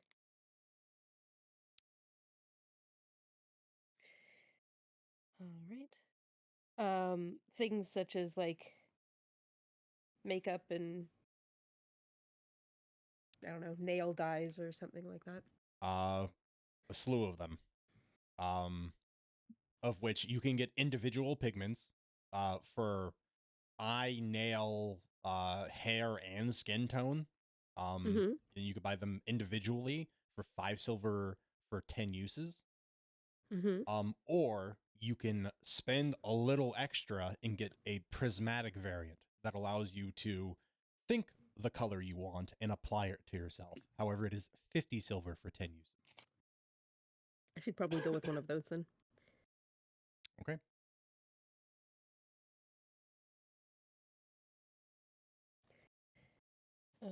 Checking items off my list. Before she leaves the more common area of things, then the last thing she's going to look for would be some form of, like comb set or hair kit for her mom. Okay. I mean, there are plenty of options. Some have more inclusions. Some are just extremely finely made combs. Some include whole grooming kits, including like scissors and shears, tweezers, so on and so forth. And then, of course, a wide range of materials. Is there something in particular, or are you just looking for something nice? Something that looks nice, but she's not looking for something that's like, oh, filigree and finely carved, and just because she knows that her mom probably had enough time to grab, a basic brush since being here, and we probably didn't have something in our go bags, Okay. Is Audie being economic about this? Because she can acquire a nicely made grooming kit for a single silver, but it's no bells and whistles. It's made of steel. It's polished. It will probably last. It won't rust. But there's nothing special about it other than it's well made. Probably a little something up than that. Somewhere closer to the 5 silver. Okay. Maybe. You can get some nice polished wooden handles. Yeah. Choose the type of stain if you'd prefer. Yeah. There's something ashy or something like red and bright, or something on the more burgundy side. You know, there's a lot of option there. This place is literally like Zhao really nailed it on it. It's like being on the back end of IKEA or in Costco, where it's just it's so much choice. You could get lost. Yeah. And she knows she can't find something exactly like it, and she knows that it won't be as fine quality as it was. But she's gonna try and find something that she remembers, say, her mom using, like the set that her mom would have used for her and her sisters growing up, and even on her brothers when they would sit still. Right. You know, to brush out their hair and tidy them up. And so she'd try and remember. It hasn't been that long ago, so she'd try and find something that was similar color, similar sizes to what they would have had at home. Like you said, And it would be a brush kit. Yeah. You can find something approximate. Something that you think, looking at it, would definitely evoke memories of it, but is clearly not an exact copy. That being said, you could pay to have a copy made if you could sit down and provide enough description. Yeah, she's not as worried about making it exact. Okay. Just the knowing that this was the kind of set that her mom used, and the types of brushes that needed to be in it for her, kind of thing. Yeah, 5 silver. And then as for things in a more magical vein, I don't know what these items would cost, and so this is probably where Audie would be a bit more selective. But the other things she'd be looking at would be some form of a cloak. I don't know what I want it to do though. Yep, so tons of options there. A ton of options there. I know these have shown up. What are they called? Message stones. Sending stones. Sending stones. There we go. I couldn't think of the other spell.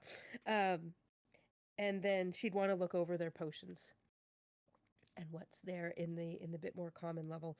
That was one thing she'd wanted to do at the Gilden Rose Merchantry, but the elf was stuck up, in Audie's opinion.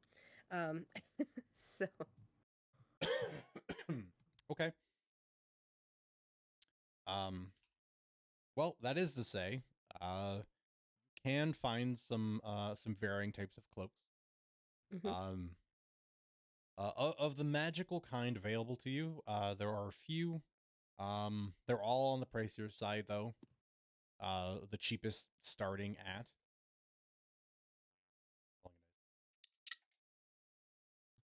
The cheapest starting at 300, and the highest being 500 in terms of being under 500 silver, because that's kind of the price I'm rounding everything towards for most of you. if one of you is a big shopper and you have over 1,000 saved up, feel free to let me know. I'll expand my my possible choices for you. I have exactly 1,000, so I think 500 is a good cap. Okay. Yeah, which is to say, there are some more common ones, things that a lot of people will know, for the sake of just keeping it more obvious so we know what they do. The Cloak of Elvenkind, the Cloak of Protection, and the Cloak of the Manta Ray, respectively, helps you be stealthy and not be seen, gives bonuses to saving throws, and the other one allows you to breathe underwater and swim well. Aesthetics can roughly be changed for on most of them to better match a particular look, if that was of particular importance. I'm pulling from the other immense list of items I have available to me. Let's see. There is likewise a cloak that can produce an infinite amount of magical daggers.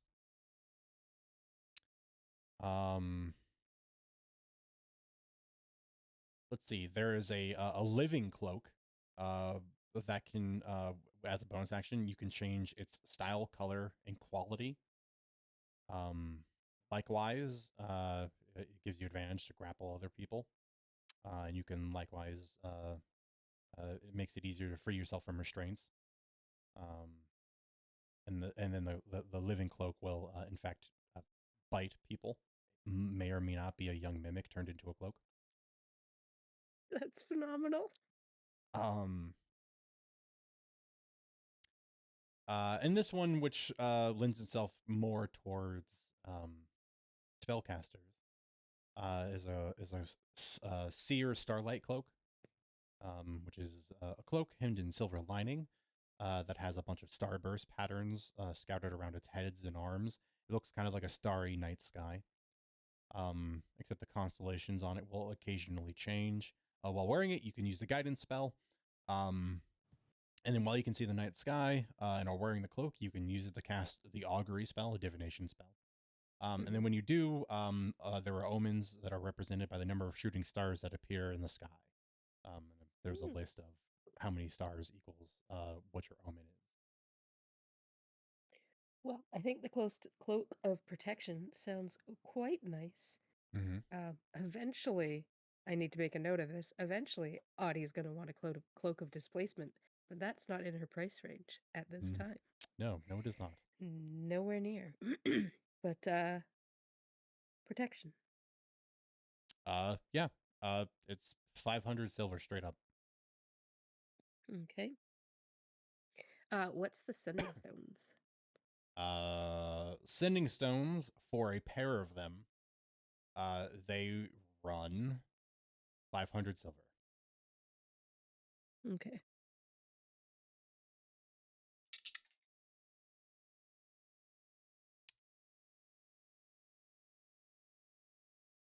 Then I have to make some decisions. And did we have a list of what like healing potions cost here?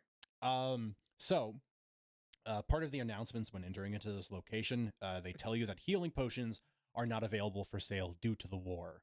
However, as a means to compensate for that, as long as anyone makes a 50 silver, a minimum of a 50 silver purchase, they are given a level 1 healing potion for free, because that is all they can afford to give. Okay.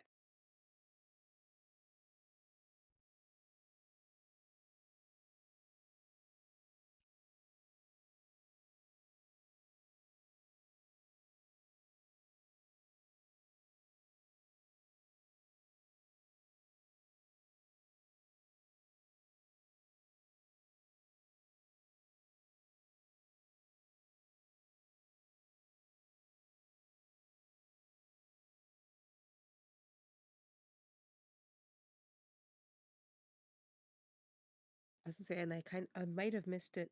What were the cheaper cloaks? The cheaper cloaks are the Cloak of Elvenkind, Mhm. the Cloak of the Manta Ray, Mhm. the Cloak of Daggers, Okay. a cloak that I didn't mention because it was significantly cheaper than what you were kind of originally looking for, called the Forecaster's Cloak, Mhm. which allows you to just sort of produce harmless weather sensory effects around you. And you can likewise use it to tell you what the weather for the next 24 hours is going to be. Um, and then the Mimic Cloak, Right. um, which actually isn't cheaper than others. It's also 500.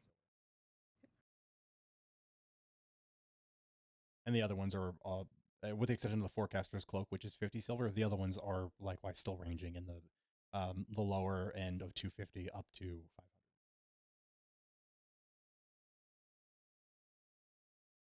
Because you won't find these deals anywhere else. These are star exclusive prices. Right, right. Um, yeah, then I think Audie is probably going to pass on the cloak for now and just grab the sending stones. Okay. And yeah, that'll be her purchasing. For now, I might have something else come up later on, but I'm gonna pass Of it off. course. Yeah. There's time, probably. Who's next? Okay. I think I know what I want to do. Prices Okay. depending. Mm-hmm. First thing, Roz needs to go sell some stuff. Sure. She's got her old great axe that she no longer has any use for, and she's got a solid ingot of gold. Mm-hmm. She wants to go sell them. Okay. Um, let's see. For the great axe, you can get 30 silver. For the ingot of gold, you can get 40.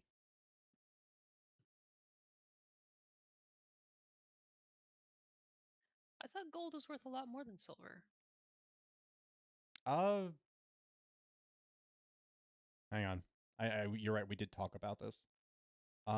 Gold is valuable because it's used in alchemy. Um, it's it's not that it's more valuable, but yeah, I'm not going to talk myself in circles. Yes. It will be 10 times what we would originally think. So a gold ingot will be 200 silver. 200, okay.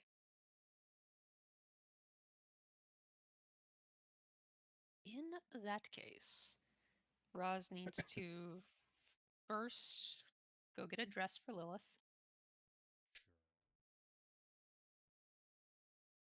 Just a nice one, not aristocratic nice. Okay, so 15 silver, nice.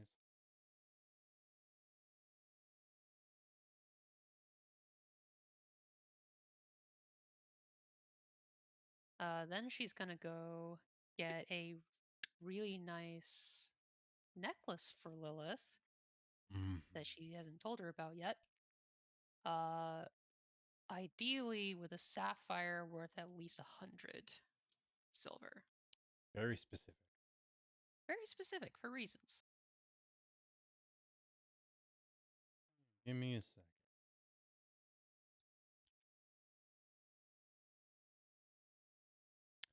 Bum, bum, bum, bum, bum, bum, bum. Let's see. A necklace. What is the necklace going to be made out of? Probably silver. Okay. And you need a minimum 100 silver sapphire.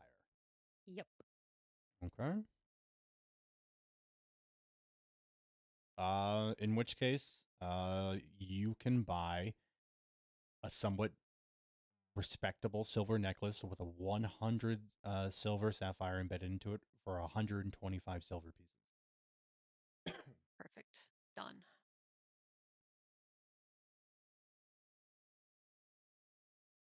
And then how much are non-magical tattoos? Depends on the complexity of it. A single simple tattoo that could fit within, like a 3 by 3 inch, is going to cost you 10 silver, and then basically for every amount of, square foot, it's going to cost you an extra 50 silver. Okay.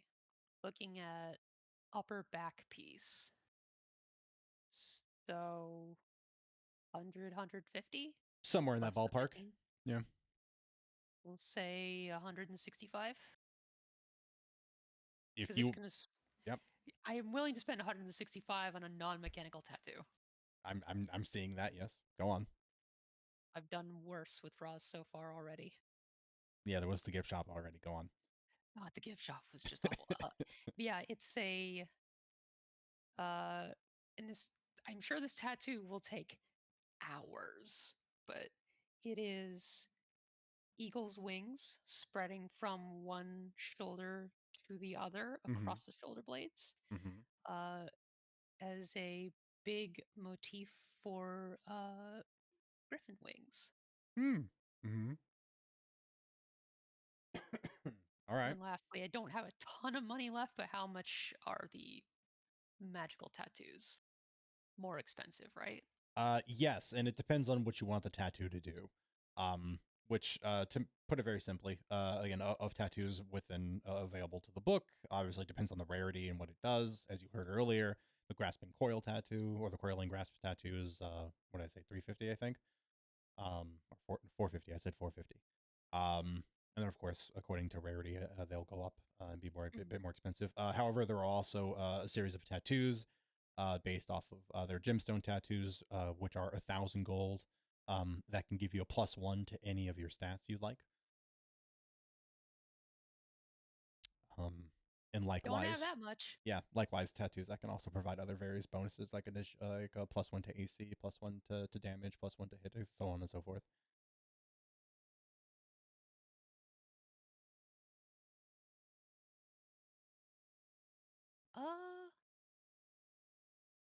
As much as I'd love to spend every last dime I have, I think Roz is actually just going to settle on buying some nice clothes for herself that actually fit the climate.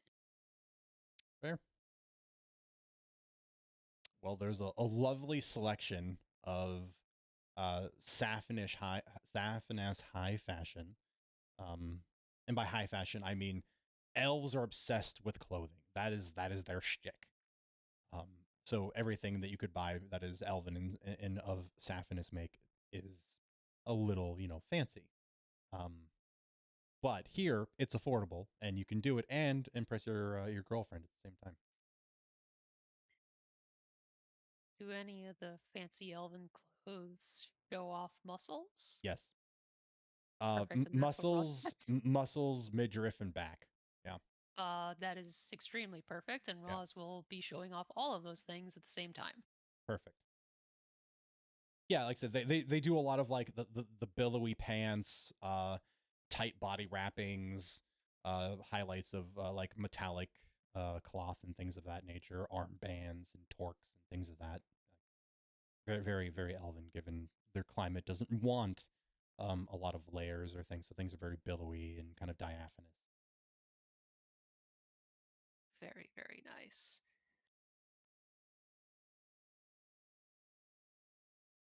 That's yeah, and if you're going for like fancy, 15 silver will get you really nice.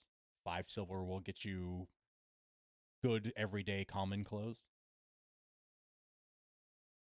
We're just gonna get some everyday common clothes. Okay.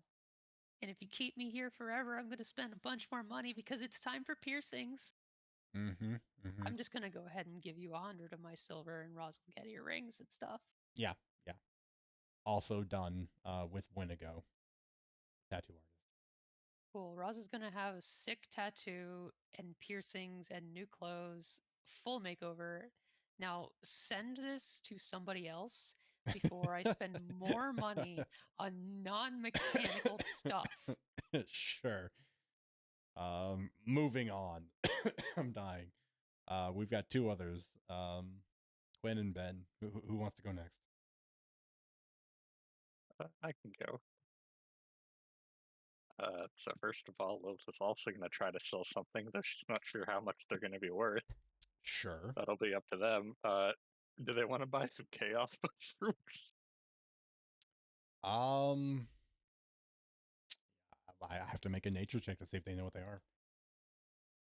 She'll tell them what she knows about them, which isn't much, but she knows what they are.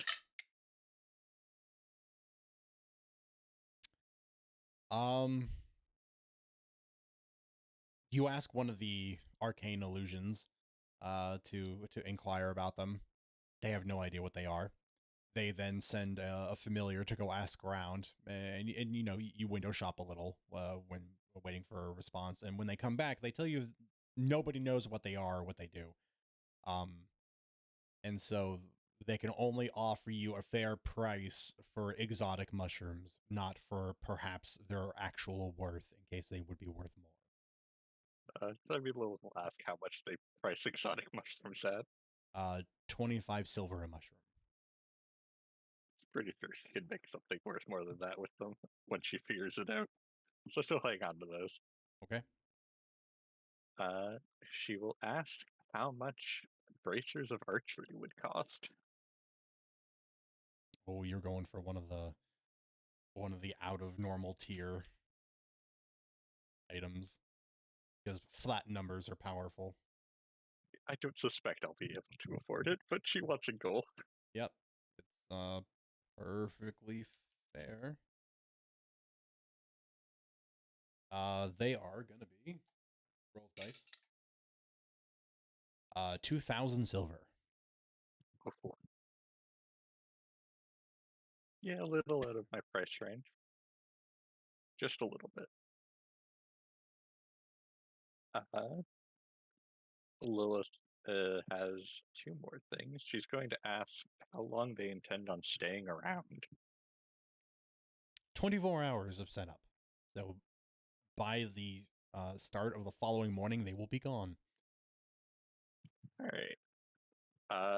And she's going to preface this by saying, I know there's absolutely no way I'll be able to afford it, but can you show me the coolest, most expensive, and powerful longbow you have? Wow. All right.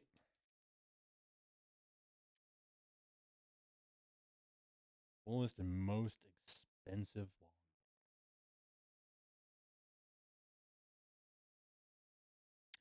longbow. To which they are going to take you. You'll be escorted by a familiar out of the weapon and armor emporium, and you'll be taken to the artificer's arena. You will be taken off to the side, near the table where there is a queue of people waiting in line to speak to the blue-haired, blue-scaled humanoid individual present. Eventually, the familiar will hop over, ask a question of Rathmanus. And then you'll see Rathmanus sort of finish speaking to the familiar and then look up at you. She's kind of standing there awkwardly. She didn't really intend to take up somebody's time other than a familiar, so she's just staring at them. So, you wanted to see some of the best items we have to offer, just for fun. Something to aspire to for the future. Lofty ideal. Allow me to show you one of my best works. Everybody else, I'll be back in a minute. You, young lass, follow me. You will step in line, knowing full well who this is.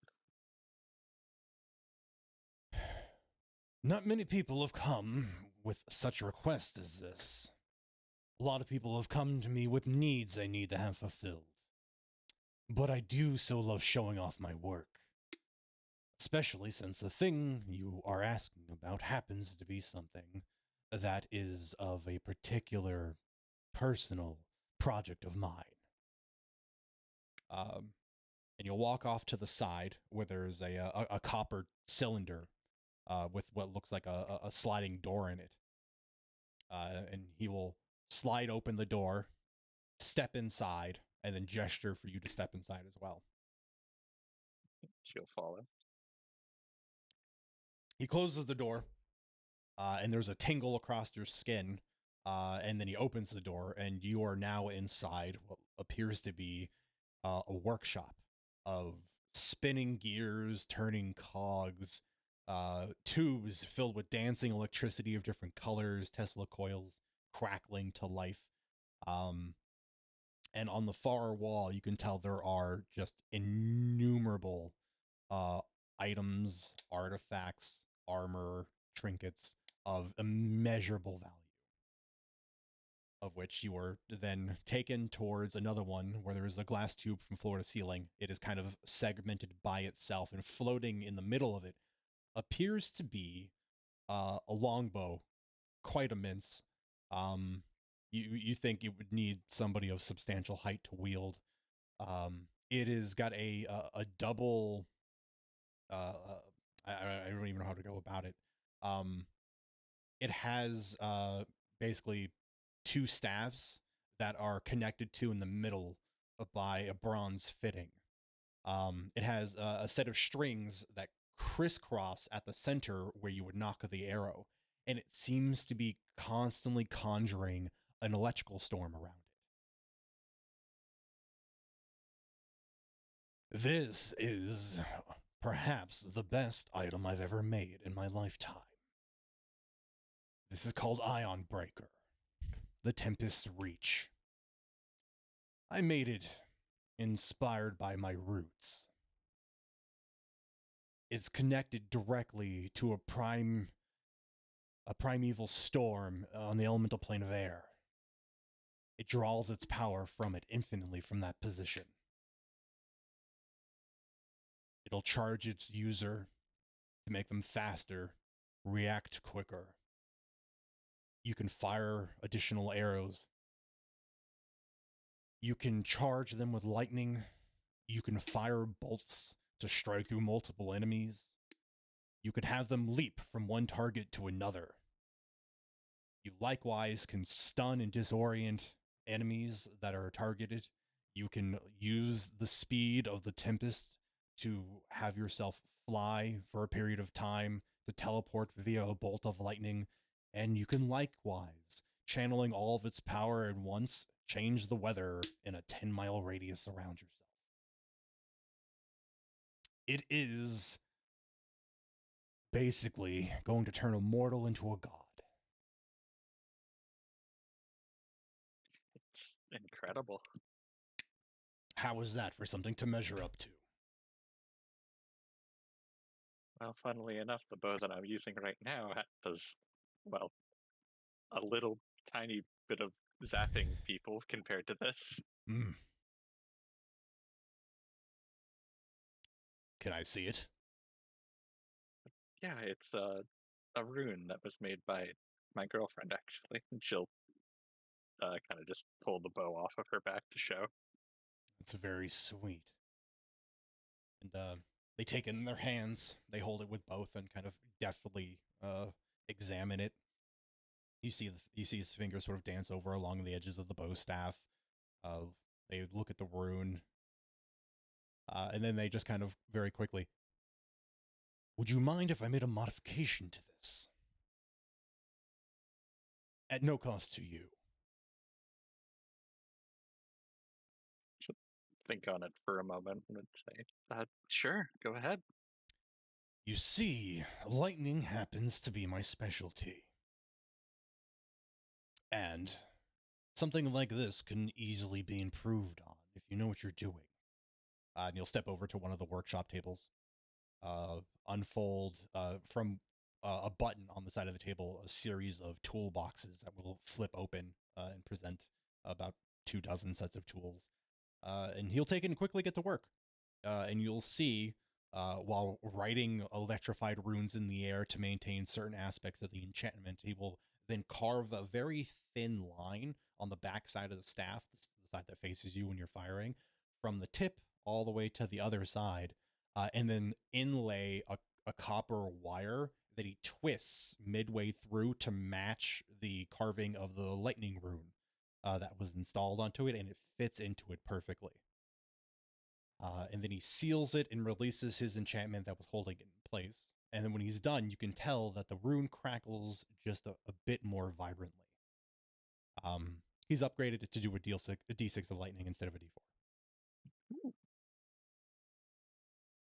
She'll take it and admire it. Thank you. Don't mind it at all. A very simple fix.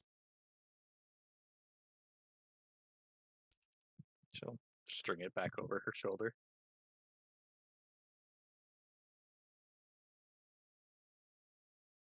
Now, I take it that, and she'll point back at a ion breaker. Mm-hmm. That isn't the kind of bow you buy. What does it take to earn something like that?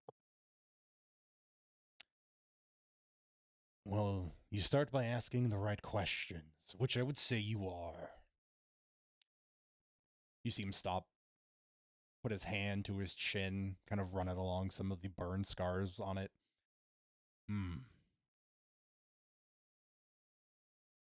Be honest with you, I don't think I have a satisfactory answer. I've never considered who would belong to Ionbreaker. Right now, me and my compatriots, those of us in this circus, we're traveling the world to see the different cultures and learn a bit more about its people since we've been so detached from it for so long. I suppose if I had to give you a qualification, Les, it would be someone whom I trust. Implicitly. Someone I know who would wield the power in a way that would not betray us or the reputation or the lives that we as dragons are trying to build for ourselves here in this world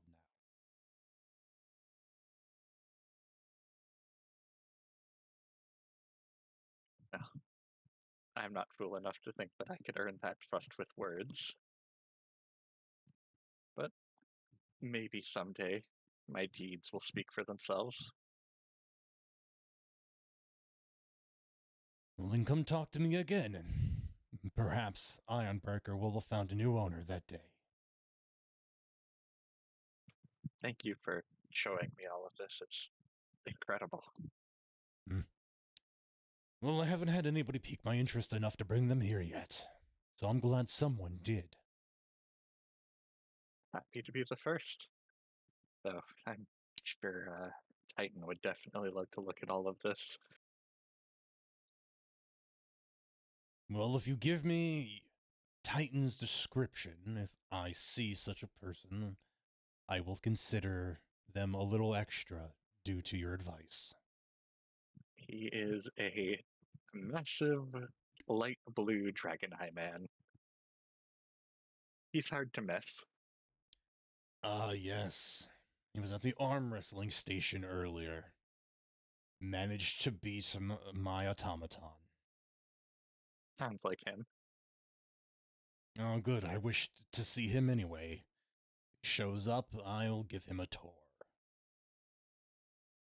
If I run into him, I'll be sure to point him your way too. But you're probably very busy. I don't want to take up too much of your time. Thank you again for Bo and for all of this. Of course.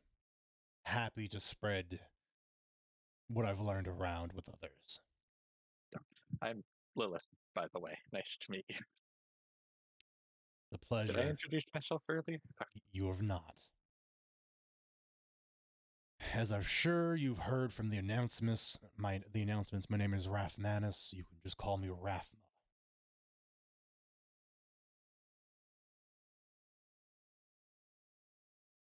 Should it matter, should you ever find yourself in the Draconian nation to the south, you can use my name Raf Manus 46. It might get you an occasional meeting with somebody important.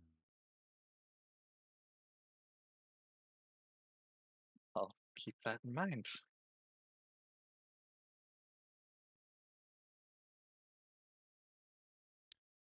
Well, allow me to return you to the festivities. And he gestures to the tube. She will go as directed. Okay.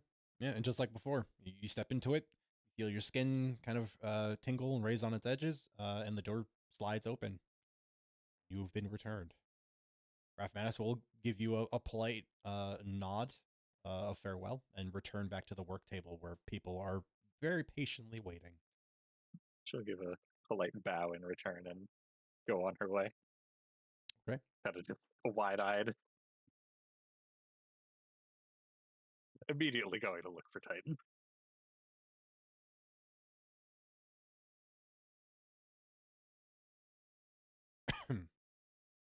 Okay. Well, speaking of which, Titan, you're last.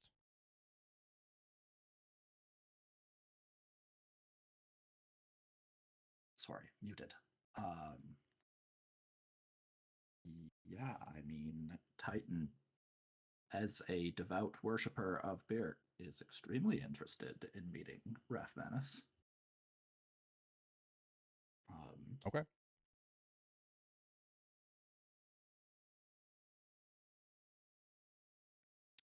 Was it like from the tests of strength straight over to the Artificers Arena? Probably. There probably wasn't a lot of, like, you know, he's not necessarily expecting Rathmanus to be able to help him with his project, but he would certainly like to meet him and pick his brain and see what he's made. And Titan's kind of fanboying, so Okay. he might go on to buy other things elsewhere, but he's definitely very interested in seeing what the apprentice of Dirk is up to. All right.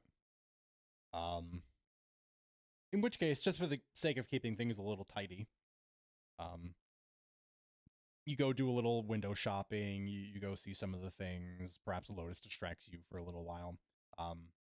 You will then, heading to the Artificers Arena, see Lilith coming out, and Lilith beelines over to you.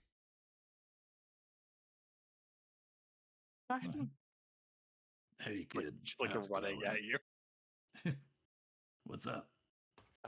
I just met the apprentice of the smith, and they also want to meet you. You're kidding, right? Don't do this to me, Lilith. No, apparently they saw that you beat the arm wrestling thing, and it piqued their interest, I guess. They just showed me their workshop. It was incredible. Titan's face is just the biggest smile. And he's like, oh my gosh. Yes, that is very, very good news, Lilith. This is amazing. What did he have? There was so much, but he showed me this bow that he made. It's like it contained a primordial storm. He built an item that could contain a primordial storm. I think it was linked to one. I was a little wide-eyed, and there was a lot. No wonder he's the apprentice. That guy, that's an amazing. And Titan's just like lost for words. He's like, that's an incredible feat of magic and crafting. Did you hold it? Did you get to try it? No, I didn't even think to ask. Honestly, like I wanted to, of course, but like, how do you ask to hold something like that? Of course, I understand. I did kind of ask what it would take to earn the right to use a weapon like that, and he said I'd need to get his completely devoted trust, which, you know.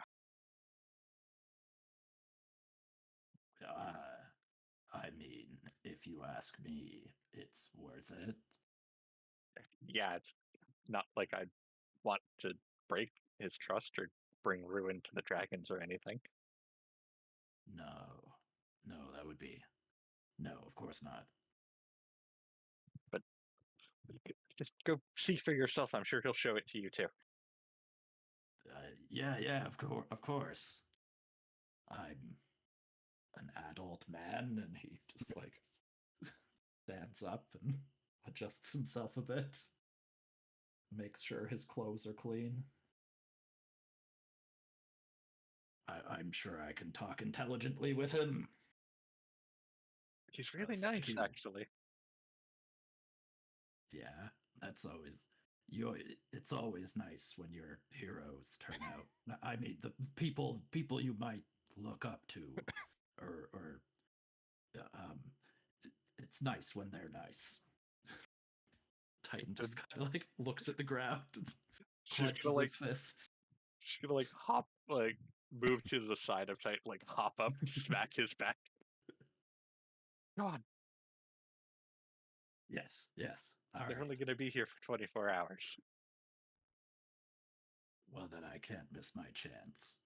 And Titan will head towards the tent. Okay. Yeah, and as I've kind of cursorily described before, the Artificer's Arena is a marvel of. Uh, you can tell just at a glance engineering of influences from multiple different types of cultures.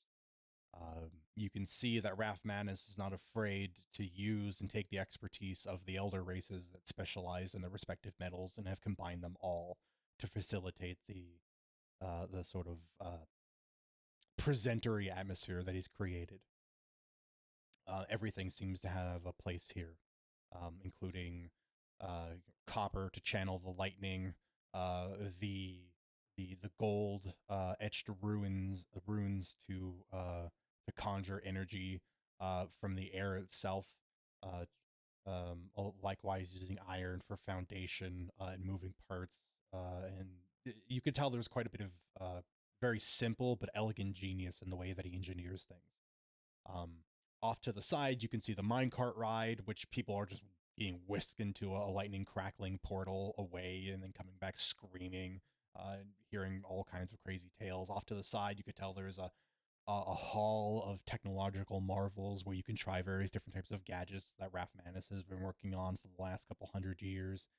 Um, of which have all kinds of varying applications and are kind of sometimes wacky and obscure, including a gun that can change the season of plants when you change the dial for it and hit it, including coding. Like if you went from summer to winter, it would turn green things brown and coat it in frost.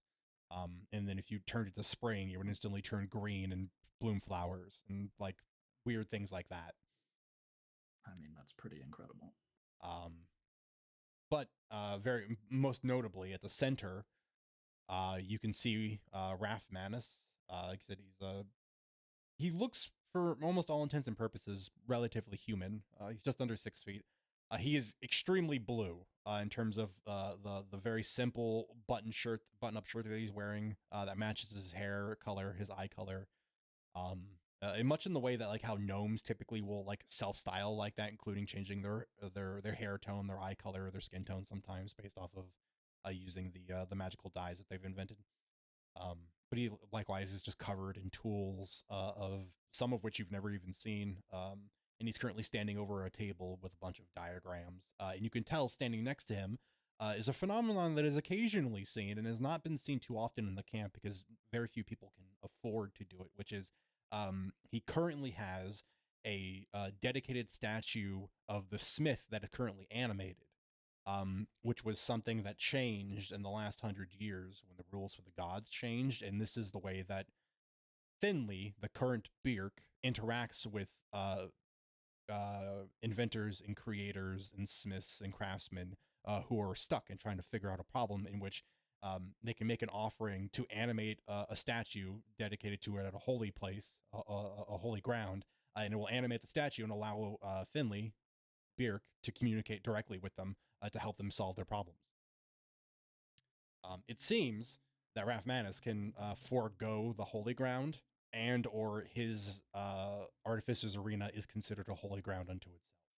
And therefore, he is currently talking to an animated Byrrc statue to help work through the various issues that people have been presenting to them as a means of getting through the queue of interested individuals that have arrived. I mean, when Titan sees it, he does, whatever the appropriate religious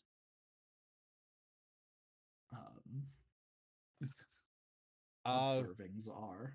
Yeah, I mean, there was an old gesture that came from the original Byrrc that has since been passed down.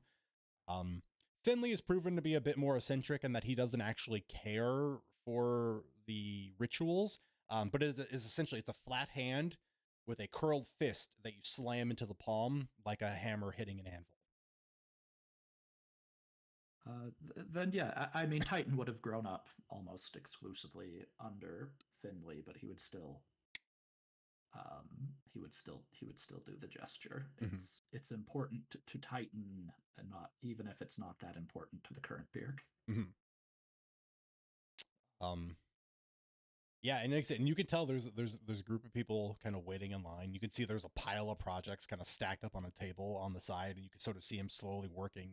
Like even just sitting there observing for even a minute or two, you can tell he kind of rapid fires through like 3 or 4 different various problems or issues people have brought up with gear for him to fix, and he does so. And you can tell there's a quick exchange, to which there's like he just literally hand waves to a box where he's just like over there, and you see people just put money in the box, like he doesn't care. But then there is a moment, and you get this very unusual experience where he's looking down. You could tell he's talking to the Byrrc statue, and then kind of in a almost like a predator catching sight of its prey, his eyes snap up. Like it's almost supernatural from the position that he's in, very relaxed and kind of working, to suddenly like noticing that you're there. And there's like a weight to his vision. And then very quickly, you see him straighten up from his position, makes a gesture to the line, and speaks to the Finley statue. And then he just steps around the table and begins walking towards you. And you can tell the Finley statue seems to have taken over the queue for him.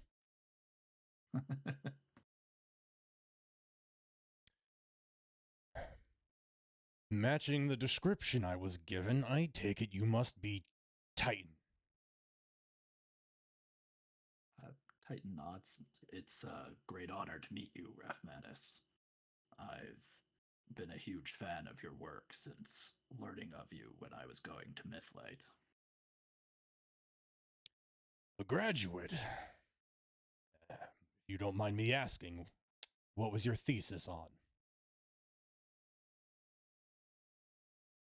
And Titan, kind of embarrassed, rubbing his hand, he's like, well, I haven't fully finished my thesis just yet, but I was working under the medical program. My thesis is on organ transplants and the restoration of limbs to living creatures. And it is my belief that this can be done in a variety of ways. And Titan will just kind of go into his thesis a little bit, just because my throat. Yeah, of course.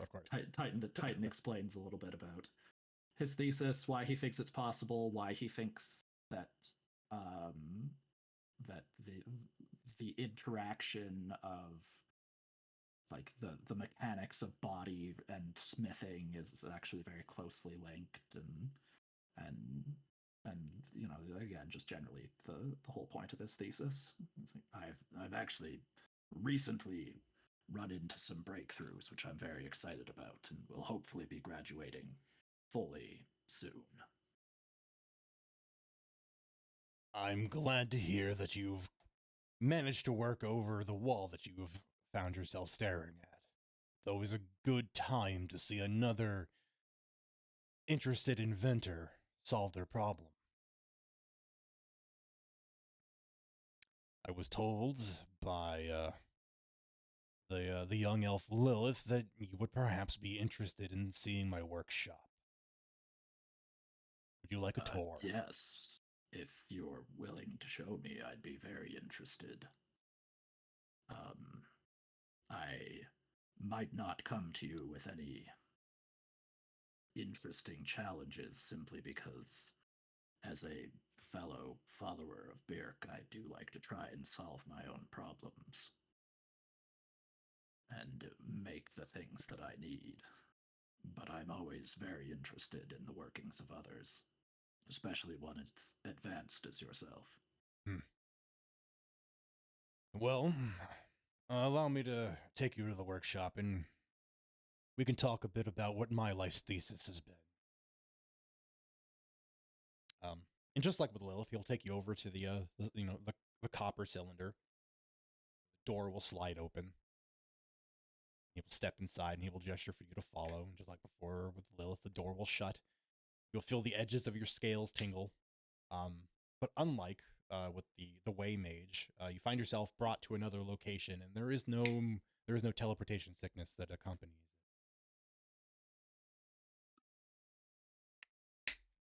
That would have been very embarrassing. And when the door opens up, you are brought into Raph Manus's workshop, which I gave a pretty quick, dirty rundown of for Lilith. Yep. It's a bunch of intricate moving parts, very intriguing, kind of unusual devices that at a glance you couldn't really be certain what their purpose is. But nonetheless looks extremely impressive. And on one far side of a wall, there are dozens of items and weapons and armor and various trinkets and baubles and things of that nature that you can tell he's made over his lifetime, and he's since felt a need to display them up on the wall as a hallmark of something that he's done.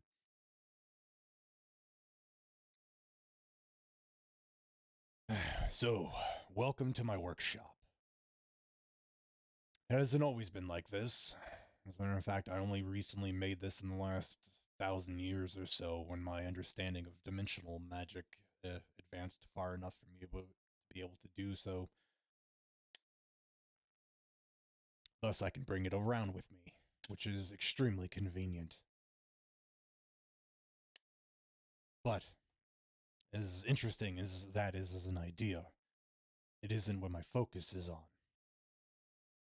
Now, it hasn't exactly been stated or in plain words, but us representatives of this circus, we are all dragons of various ages and ranks. If it isn't obvious by my choice of self-styling, I'm a blue dragon. We have one for each. A green, a white, a black, and a red. I'm a middle age. My ranking is 46, as in I was created 46th out of all of the blue dragons. The oldest among us is Winigo, who is 8 amongst the green. This is relevant because not a whole lot is understood about dragons as it is currently. Much of the people and the cultures in which we have found ourselves in today, their history, study of us have been ways to destroy and kill us, because it was a means of survival for them. But not many people were able to ask the questions as to how we changed and evolved and understood the world that we are in as it is now. Thus, why the fact that many primordial dragons can change their forms. Survival mechanism, so that way we could blend in with other cultures and not be found and killed during the time of the ruination. But even then, so few of us understood the mechanic in which we grew to be able to change our forms, to compress our matter, things the size of cities into something compact like this. And he just holds up a hand. And he's 2 feet shorter than you, and therefore more compact. And if his age is to be estimated based off of his rank, he's quite old. So you can imagine his true form is probably quite big. Yep. My study, since I've been in hiding all those millennia ago during the ruination, has been to understand the way we live, the way our energies exist, and how we can manipulate them. It's the reason why you'll find many dragons are very good at wielding what is now commonly referred to as arcane magic made by the mortals, because we have, for the lack of a better word, a magical battery in us. While some of us will have obvious proclivities towards certain types of magic, and he'll hold up a hand and generate a ball of lightning, and it'll lance off into one of the coils. He'll put his hand back down. And for others, fire, wind, ice, as I'm sure things like that you understand. I then started to wonder how we could take those things that we thought were quite stagnant, and work them backwards. How can we take that energy and change it into something we can wield? It wasn't before long that we began to understand the way magic from mortals work, and the way that they've imitated gods as much in a way that we can do it, except we have a natural born advantage to us. We can do so much more with the power that we have that was born into us. And it is now our responsibility to learn how to control those things. My study, Titan, is on the primordial core. Much in the fact, and he will begin walking through his workshop, and he'll take you to a far side where there's a very intricate door laid into a wall. And you can see there's a bunch of various arcane grids and lines that are just dancing with electrical energy. He'll walk up to the door as he's kind of working through his dialogue. The same primordial cores we were born with, us dragons, and those of lesser creation, such as the dragon eye, and drakes and other beings that were given less sentience than us, you and I, all have a primordial core. Some are the size of a fingernail, others the size of a moon. It's my belief that anyone born with a core, or more importantly, cultivated one, and he opens the door, and on the other side, you see there is an immense room, the size of a coliseum that you've once fought in and drawn blood in, and in the middle is an enormous, glowing, crystalline object that is crackling with lightning and filling the room with strikes and small localized storm clouds. I believe a primordial core can be grown to the point that we could rival the very gods that made us. That we wouldn't have a need to worry about energy, creation of life, having to be stuck in the old rules that the primordial gods left behind, and allowing us to right them so the way life can prevail, that we can all live harmoniously together, and that anybody could have access to this power. That is my thesis, Titan.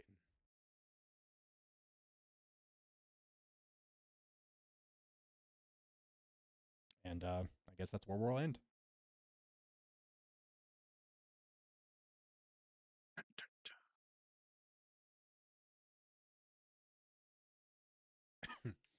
Wow, this just blew everything wide open for Titan. Mm-hmm. Yeah. Perhaps next week I would even suggest Titan go visit Ifrazin, the white dragon, because, the rules you were given for enhancing and growing primordial cores related to being able to expose yourself to greater primordial energies. It's almost as if a very old Absolutely. white dragon would be a great happenstance for Hey, could you breathe on me first? you. Like I that mean, even sounds just- weird, but to a dragon that makes sense.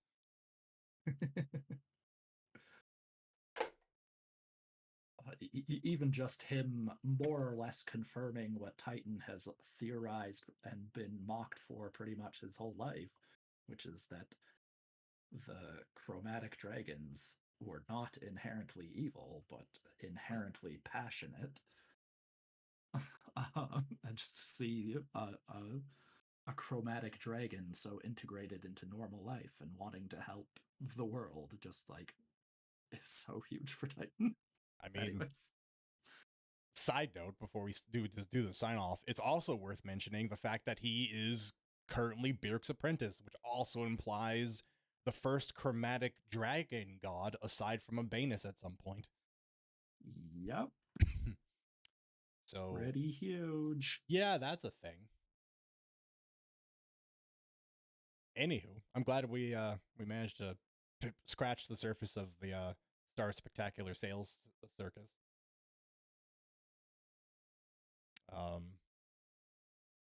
Yeah. You know, I'm glad we got back here. I missed running games. Being sick for 2 weeks sucked. This one's a really easy sign off. You know what you do? You should make good choices. You know who didn't make good choices? Shannon, who came into work with COVID and gave it to me, and then I gave it to my wife, and I don't appreciate that. So Screw you, Shannon. unlike Shannon, make good choices. We'll see you next week. Thanks for hanging out, chat. You guys are the best. Bye. Thank you. Bye-bye. We are going to give a raid to Dice and Autism. They are back Nice. with some Dungeons and Dragons. Fire it off. Let's go see what they're out to.